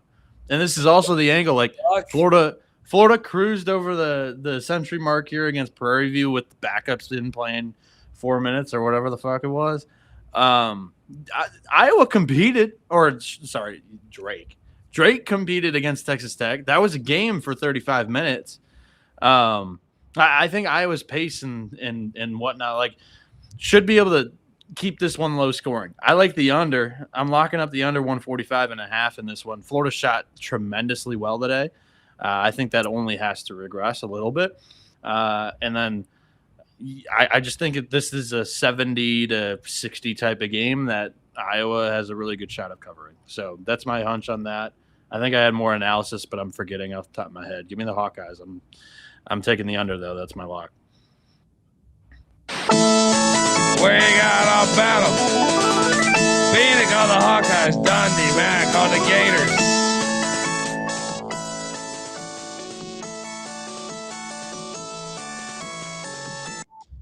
Next up, Utah State is heading into San Diego again. Oh, good. Did you see the fucking Utah State crowd tonight? Yeah, Dude, they were unbelievable. They were the reason why they won that game. Yeah. Hey, Matola. You driving to San Diego tomorrow? Yeah, they've actually got company with how lit that Aggie crowd was. They may need you, buddy. Yeah. Arizona's laying 11.5. Arizona's been saving up for San Jose and for Indianapolis. They're kind of overlooking San Diego. Yeah, I'm all over you. I will say that this is probably, if you told me to list the 3 I don't feel super comfortable with, this would make the cut, but I think I'm taking the 11.5 here. Which, by the way, money coming in on Utah State because it was 12.5. But I will take Utah State. They can hit the 3. I think you got to hit the 3 to beat Arizona. And I think this crowd will be very interesting. So give me the Aggies, and Arizona wins by 7, 5, something like that. Mac. I had Bieniek. Me and Bieniek put out a clip today of me pumping Jared Calhoun, my guy, man. Should be the next head ball coach of Cincinnati. He'll get to play Arizona twice a year in the Big 12. Bear down. Like, Arizona's gonna fuck them up. They got lucky against Long Island today. Lucky my ass. They fucking play with their food and won by 40. Well, they called like a technical foul on a guy that just, I mean, I'm laying it with Arizona until somebody shows me otherwise. Like, I think it's the best team. I think this team is like UConn the last couple of years or before Florida. Matola, you got lucky. Fins up, buddy. Yeah. You got really lucky that if this was a true tournament, that would have been played at the Steinberg Wellness Center. Fantastic AI art, by the way. The Wildcat destroying the vending machine. That was good. That was great. Yeah, he's killing it on that shit. He's like, oh yeah. That kind of Matola, Circa tomorrow morning, watching the games. I'll be there, man. Come through. I missed you. Yeah. Bieniek, what are you doing here? Yeah, shout out to David Matola. He's here with his entire posse. He's got like 2 boys from back home and then like 4 other coworkers in that group. All really good dudes. Guys, this is the time of year where the experience really matters, especially on the one-day turnarounds. I mean, that's where Tommy Lloyd has struggled. They've got 3 freshmen on the squad this year. Jared Calhoun, another guy who doesn't have a tremendously deep tournament resume. We don't really know what he's going to provide us. I'd rather take the grab bag than the 3 freshmen with a coach that historically is not very great on a short turnaround in the tournament. And Utah State's starting 4 seniors and a junior. Like, the experience, the unknown ability of the coaching staff, and also they've got that tough matchup zone that, Jared Calhoun recruited the defensive coordinator for Northern Kentucky to come to Utah State. And I think those zones, man, on short prep are super tough.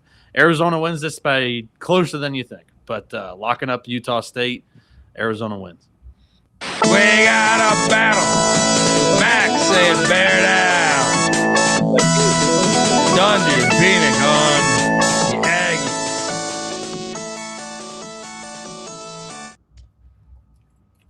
Next Dude, these people are going crazy out there, Bieniek. This is ridiculous. Let us know if you can hear this. Like, those that are in the concert is fucking lit right now. I am closer to it than you are. I can't believe, like, you're like, yeah, this is so lit. Man, I want to get out there. I want to molly line Mac out and that place is dude, Colby, lit out there. Your quote tweet saying it was like Burning Man 2027 was fantastic. Fuck me. What do you mean they're a terrible 3-point shooting team? Utah State's top 100 3-point field goal percentage shooting team. UCLA, UConn, Philadelphia. Sorry, David, but I'm happy that you won't be able to see me tomorrow. I have an early flight, so have a good day. I hope you guys win. Tola, my guy. See you in Indy. UConn is laying 4.5. See you in Indy. Mick Cronin, he won a game on the Eastern Time Zone besides Penn State. It happened. as they beat UCF today. And UCF disappointed me today, to tell you the truth. Now, what's the situation with Sky Moore's mouth? He'll play. Just look at Jack Hughes. He'll probably wear a Jack Hughes Team USA jersey into the arena. I bet you. I'm assuming that what's his name doesn't play again though. Bilodeau. Their leading score. If he misses a round one NCAA tournament team or a game against, a very coin flippy team, like I don't think the odds are very good that he's going to come back and play on 1 day turnaround. I think it's a second weekend type of thing. Yeah, I'm locking up UConn. I know the line's short, but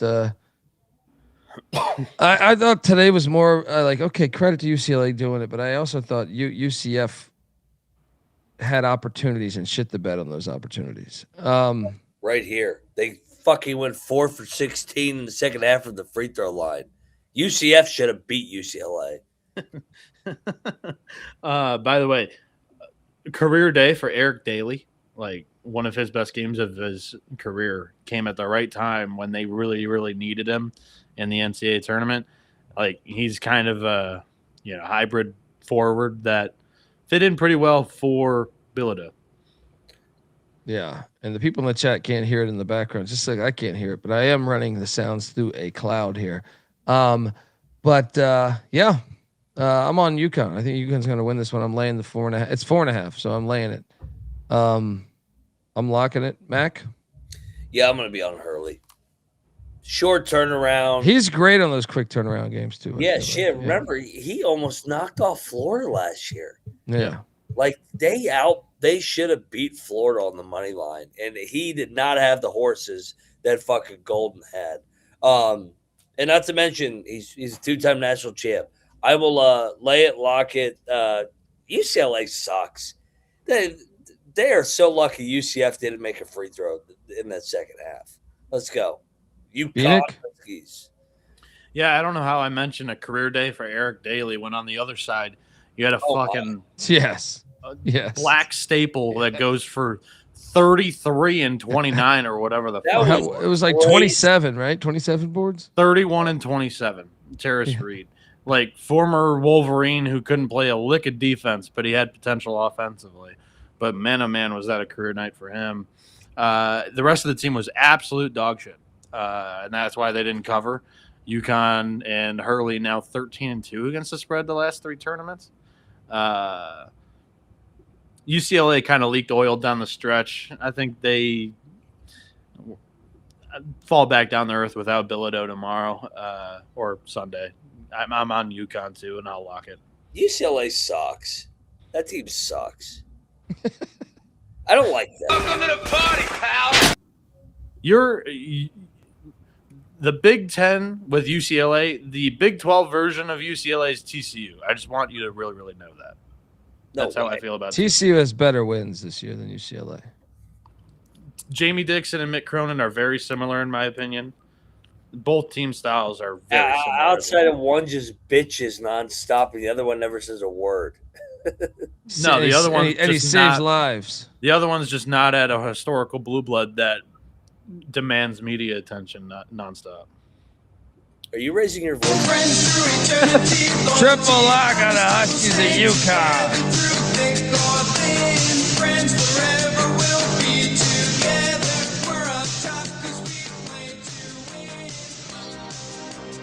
I want to tell you the college basketball experience is brought to you by Rhythm. Rhythm is your official data tool for dominating the madness that is college hoops.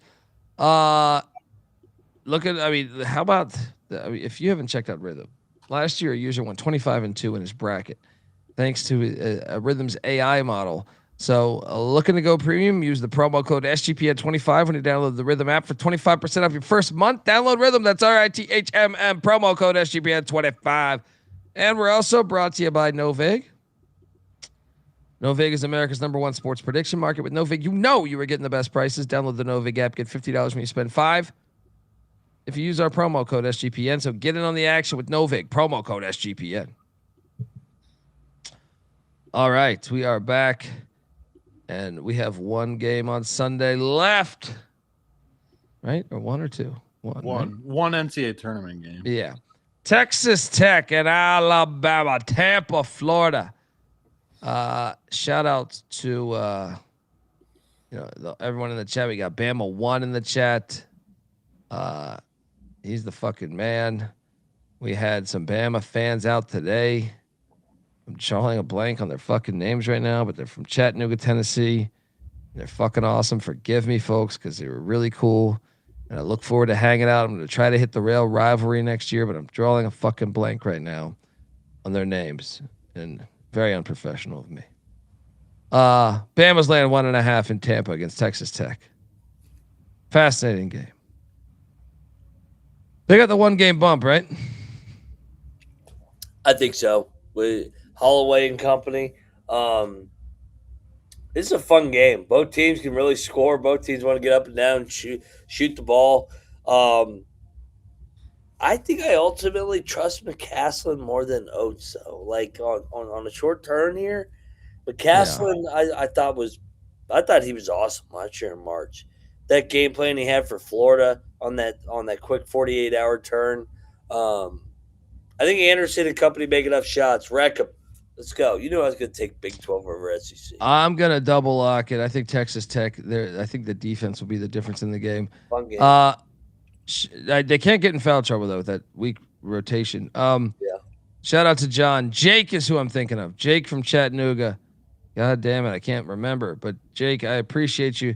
Jake and his brother was there. They were cool, super cool fucking people. And I look forward to meeting up in Chattanooga at some time. And I know you guys are Bama fans, so you might want to cover your ears. Double lock, Texas Tech. Bieniek, what are you doing here? So in this one specifically, I'm going with the over for a lot of what Mac mentioned. Plus, it's a tough handicap. Who necessarily is going to be the more healthier team, or I guess for full roster or whatever. And then also tough handicap because I think both coaches are quality. Mac mentioned that McCaslin has maybe better than Oates. Oates has a Final Four. I'm not trying to knock that at all. That's on the resume. It was a weak path compared to Texas Tech running into the national champion in the Elite Eight. To me, I just think that both teams are going to come pretty ready to go. Defense is kind of weak. Cocktail Napkins got this at 168. My pick's going to be Tech because I had them as my favorite. We didn't end up doing a bracket or a futures episode, but Tech to the Sweet 16 was my favorite future, and I'm going to ride that. So give me the Red Raiders in this matchup. I'm locking up the over. Triple lock on the Red Raiders.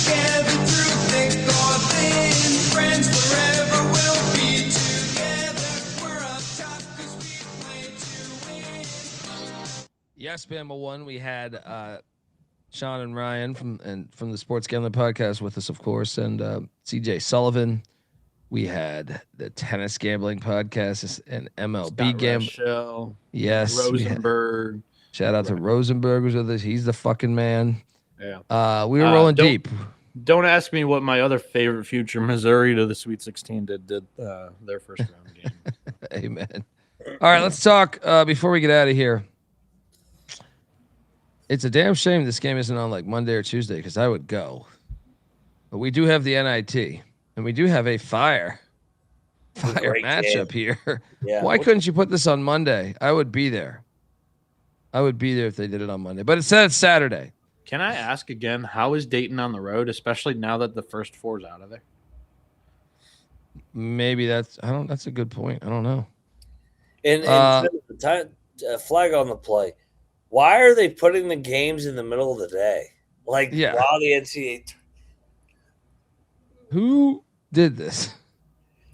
Play the one game at 11 a.m. They used to have an 11 a.m. NIT game that would lead you into like the first NCAA tournament. Why would you play this shit right in the smack dab middle of the fucking day? The NIT outside of two games on Sunday, there's a couple of these that are absolutely spitting fire. I know. It's crazy. Why couldn't you put this on Monday? Why can't we play Monday and Tuesday when there's no NCAA tournament? Yeah. You fucking idiots. Sick of this shit. The Crown starts April 2nd. West Virginia versus Stanford. Look at that. Now let me ask you this, guys. Let me ask you this. Wilmington's normally a great crowd, but North Carolina is a basketball state. Yeah, Duke's playing. Duke's playing. The NCAA tournament. High Point's playing. The fuck? They're all going to be at a bar watching the tournament games. Yeah, I'll take Dayton. I'll lay the 2.5. I don't think anyone's going to be there at Wilmington. Aren't they on spring break too? Probably. Jerry, that's my point. It's like, how the fuck do they seed these? Dayton was a borderline at-large team. I'll take Dayton. No, I think Wilmington was seeded higher than Dayton because Dayton didn't get seeded at all because the first 4 or whatever. Mac, what are you doing here? I'm on Dayton too. Why are they favored? I thought they'd be a dog on the road, just like the Bradley game. Holy shit. We didn't talk about that, right? They fucked Bradley up. Oh, my God. Yeah. There was shout out to the one guy who had the sack on him to walk up to me and say, "You guys bet Bradley?" Yeah. Yeah. They were down 25 at home. Yeah, that was crazy. Bradley's usually automatic at home. Wilmington's automatic at home, but Dayton's they played well in the A-10 tournament too. I'll take Dayton. Yeah. Bieniek? Yeah, I think that might have been Josh North. I enjoyed his company almost every day. We ran into him.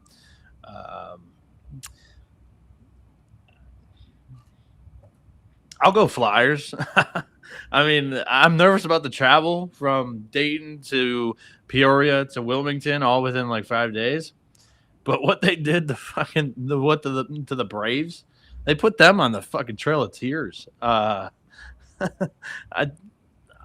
can't get that visual out of my head. So give me Dayton. I'll lock it. Ooh. I'm staying the fuck. This place is going to be empty, dude. They're all I think you're right. They're basketball fans. They're watching the tournament, man. Duke's playing. North Carolina, or not? They're not playing. BCU's playing. North Carolina's not playing. Bieniek is locking up the Flyers. Bieniek's fucked up. Look at it. Yeah. Good Yes. for you, Bieniek. Put some hair on your chest. Yes, I did, Dusty. It was fantastic. You should get drunk more often, Bieniek. Yeah, I know, man. This is great. Huff paint, dude. Next up, we have the Flamin' Libs. I do have a lock here. They're in Reno, taking on Steve Alford, Nevada. Sonny, the 7'9" dude had a dunk today. He slammed one home for the 101st point of the night, I think. The bench had a fantastic reaction to it. I'm locking up the Flamin' Libs, getting 7.5 in Reno. It's just a game. This is just the type of game Alfred loses. I think Moneyline is live here. It's live here. I know there's altitude. I also think no one will be at this game. Mac, what are you doing here? I'm laying it with Nevada. The rave is telling me to bet Nevada here. The peyote. Let's go. Yeah, I mean, well, Burning Man's not far away, and I saw you in your Burning Man outfit the other day.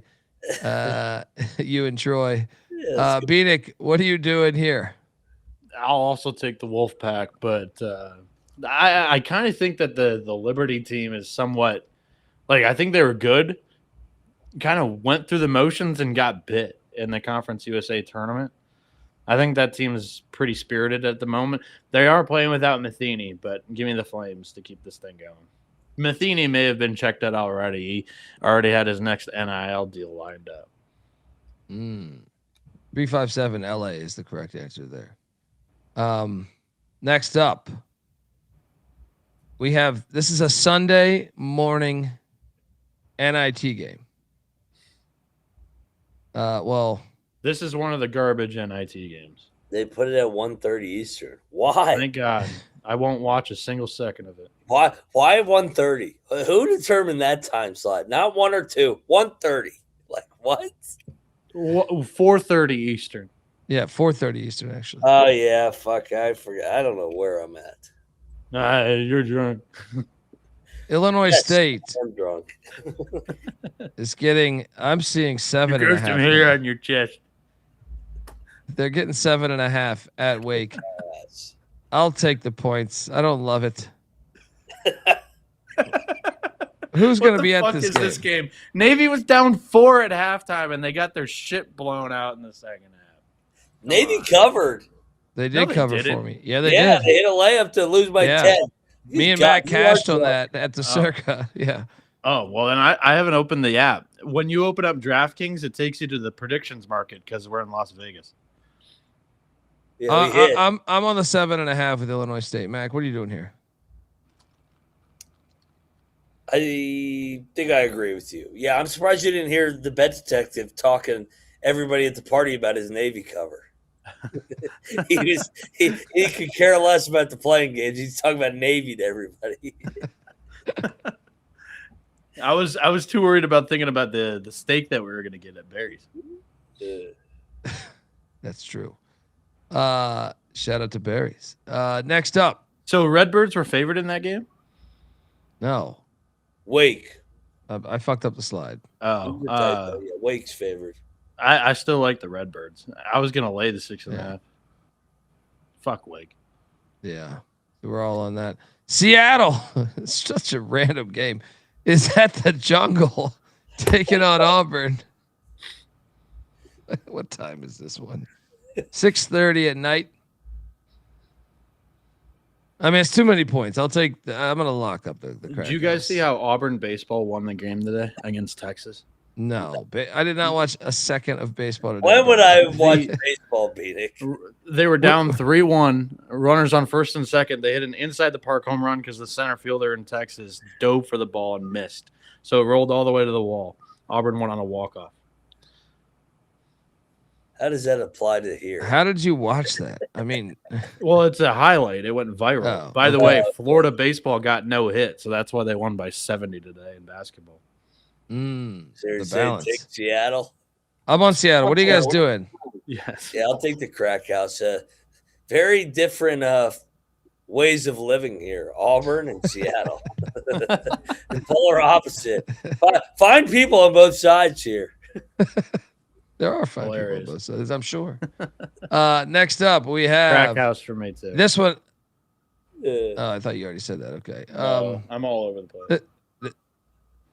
Bieniek, this is a lock. Why? Tulsa's gonna fuck up UNLV. Oh God. Let's go back to the well. UNLV's kind of good on the road, man. UNLV's a wagon. I'll battle you. I'll fucking battle you right now. Let's go. They get out of this city, which I need to get out of this city, and they start playing fucking well. I know why they play well on the road and not so well here. I'm locking up Tulsa. Max locking up UNLV. Bieniek, you went in on this? No, I want nothing to do with this game. Give me Tulsa. We got a battle. Dundee on the Golden Hurricane. McIntyre on the Running Rebels.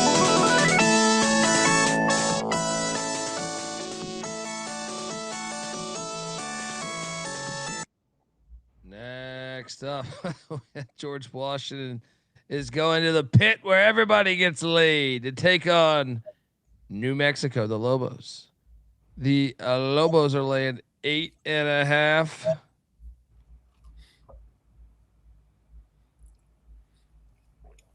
Should lay it. Yeah, they just beat Sam Houston by like 1,000. Yeah, I'll lay it. I don't feel amazing, but I'll lay it. Yeah, I'll lay it. They're playing hard for Olin. Good coach. Bieniek? Checking to see. So everybody played for New Mexico. I'll agree with Mac. I'll go Lobos. They're playing for Olin, and that's a relatively young team, so they got nothing to. If they stay together, they've got nothing to leave for. UNM for me. All right, triple luck on UNM. 357 giving us $2. Would any of you live in Las Vegas? Your thoughts? It would have to be a very strong offer for me. I've had the chance before. A strong ass offer, Colby? It would have to be a really. I'm never gonna say no to anywhere. I'll live in hell if the price is right. We didn't recap strong ass offer with that Texas game. Yeah, he's trash. When you go to the pussy pack, it rubs off on you. Great coach before. Neither team could make a shot. Would you guys live in Vegas? Mac? Would I live in Vegas? Yeah. Probably not. Yeah. Like Henderson's nice, but I got a 72-hour rule with Vegas. I've heard that it's better once you go off the strip. Like. Well, that's what I was just about to say. I fucking love traveling. There's nothing more than that I like doing. I'm not gonna judge a city based off of I've seen 2% of it. You know, I've hung out at the MGM block. I've hung out at like where the Palazzo and all that shit is, and I've hung out on Fremont Street. I've seen like a total of 4 or 5 streets total in the entire city. Yeah. Like I'm not gonna judge a book by its cover. But Look, am I wanting to do this every night? No. But at the same time, if I'm 15 minutes out, that's a different story, maybe. yeah, I think it all matters, like context here. Like, am I like a 20-year-old person? Like right now, I don't want to raise my son in Las Vegas. Yeah. Well, it's actually a hotbed for athletics. Yeah. I don't want to raise myself in Vegas. Wait, you So- raise yourself? Yeah. Technically, now. I thought But- women raise yourself for you. I think like, there's a lot. It's a vague question because, and shout out to Daniel Katie. Give us $5. Max sees one beaver tail and he raises himself 6 inches. and, You Dan- are like a lie. and Daniel Katie saying, "How much to live in that cardboard box in that dude's basement, Colby?" A pillow? Is a pillow included? Yeah. Yeah, I mean, I don't know. I'll never say never. Like, it just has to be a really good offer for me to have White Tiger. I don't know that it's the best city for a child to be raised in. No disrespect to anyone that was raised there, but it doesn't strike me as one that. Hey, Dad, what's that? Don't worry, those are just prostitutes. Yeah, they just got stickers on their tits. Yeah. Next up, we have Wichita State. This is an old school rivalry game. It's Wichita fun. State, Fun game. Oklahoma State. OK State laid 3.5. No one was at the Oklahoma State game the other day, and that is why Wichita State will win this game. Give me Wichita. Mac? I'm trying to think. They used to play every year. Yeah, they should, but they used to. They played in the NIT last year. Yeah, that's what I was like. I'll take the Cowboys. Give me Lutz and company. I think it'll be a good game, but Big 12 Mac showing up. when in doubt, just take the best league. Proud I like Wichita too. Proud program. program. Bieniek, what are you doing here? It's one of my favorite NIT bets. Davidson's not that great, and they lost that game to Oklahoma State by just 4. Oklahoma State played without Vukovic, Parsifala, Victorious Miller, Isaiah Coleman, and Anthony Roy. Like, that's a corpse of a fucking team. Wichita State wins this. Let's go. Darndy. Bieniek on the Shockers. McIntyre saying, how about them Cowboys?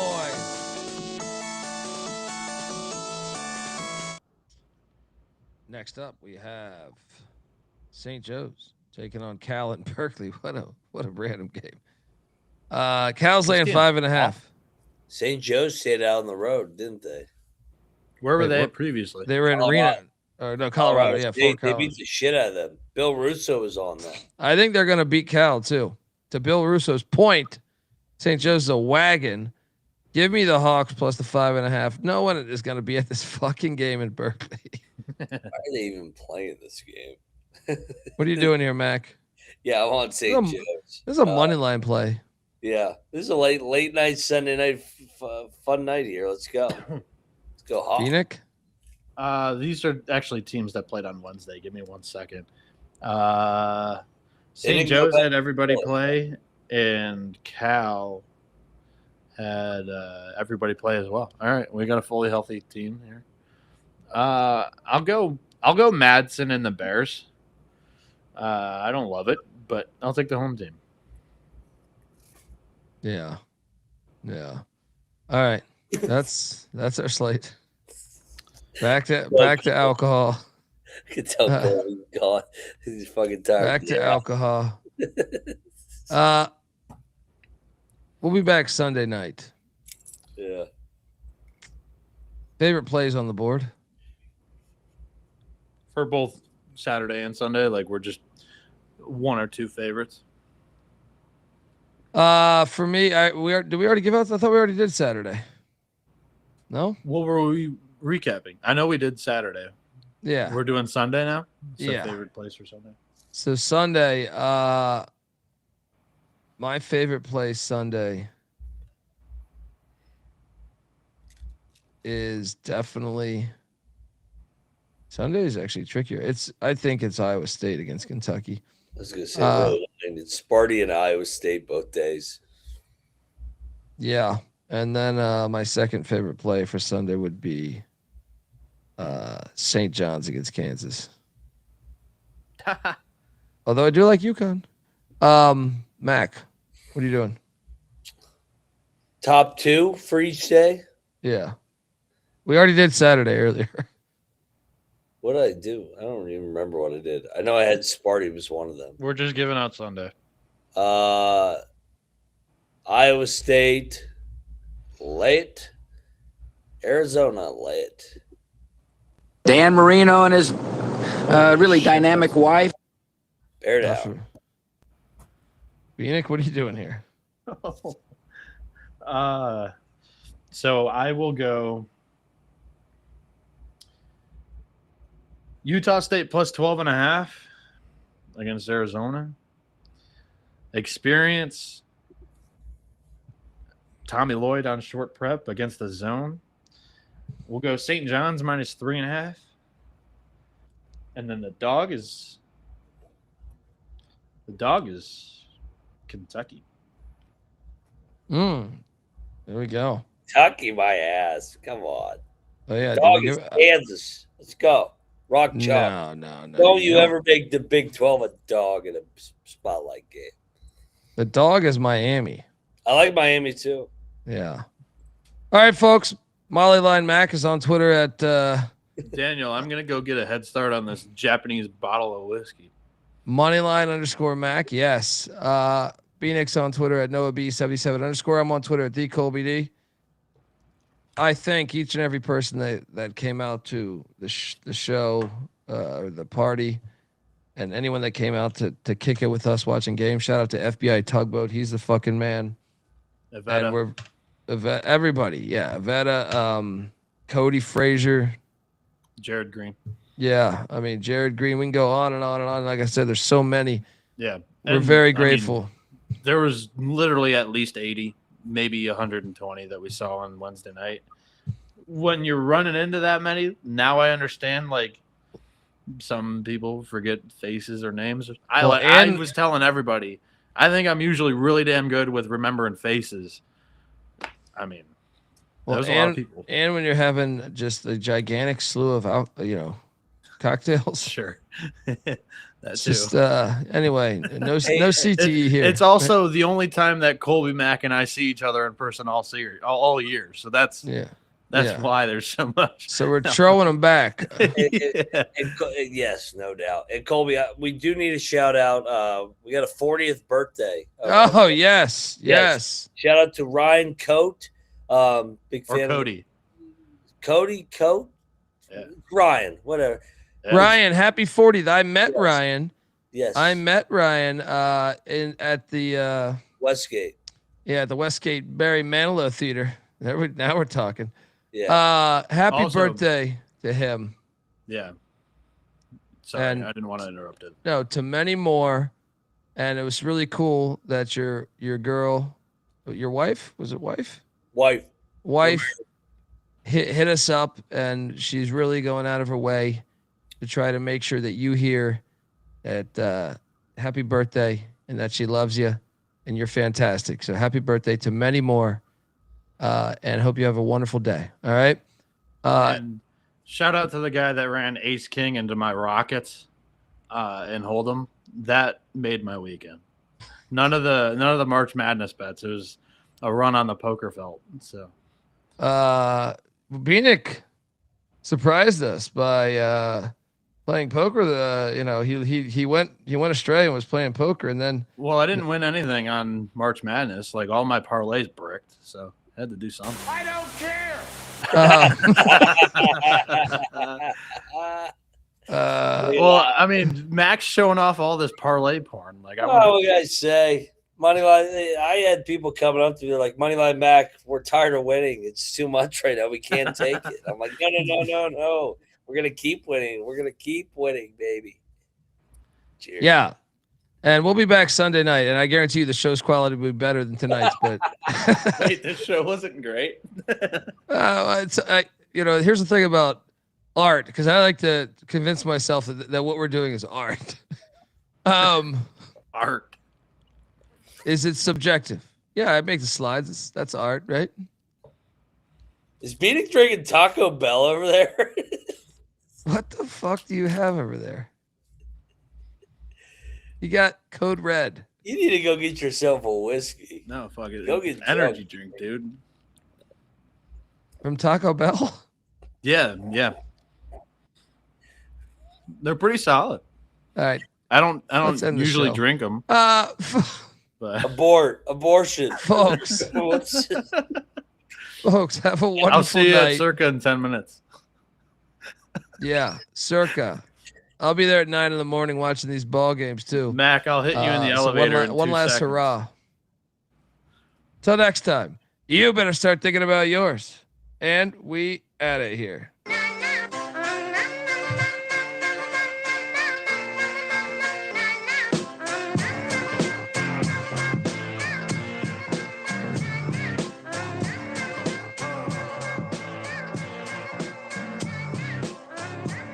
It's got me thinking about the good shit the minute that I seen your grill again. It made me good trip, good dog to mind back like dog will wind that. Man, I didn't get mad when you never hit me time back, but the comings on was strong. Now my shit's coming along, you know the song. The truth is I'm pretty much on fire again. It's heating up for real. I'm a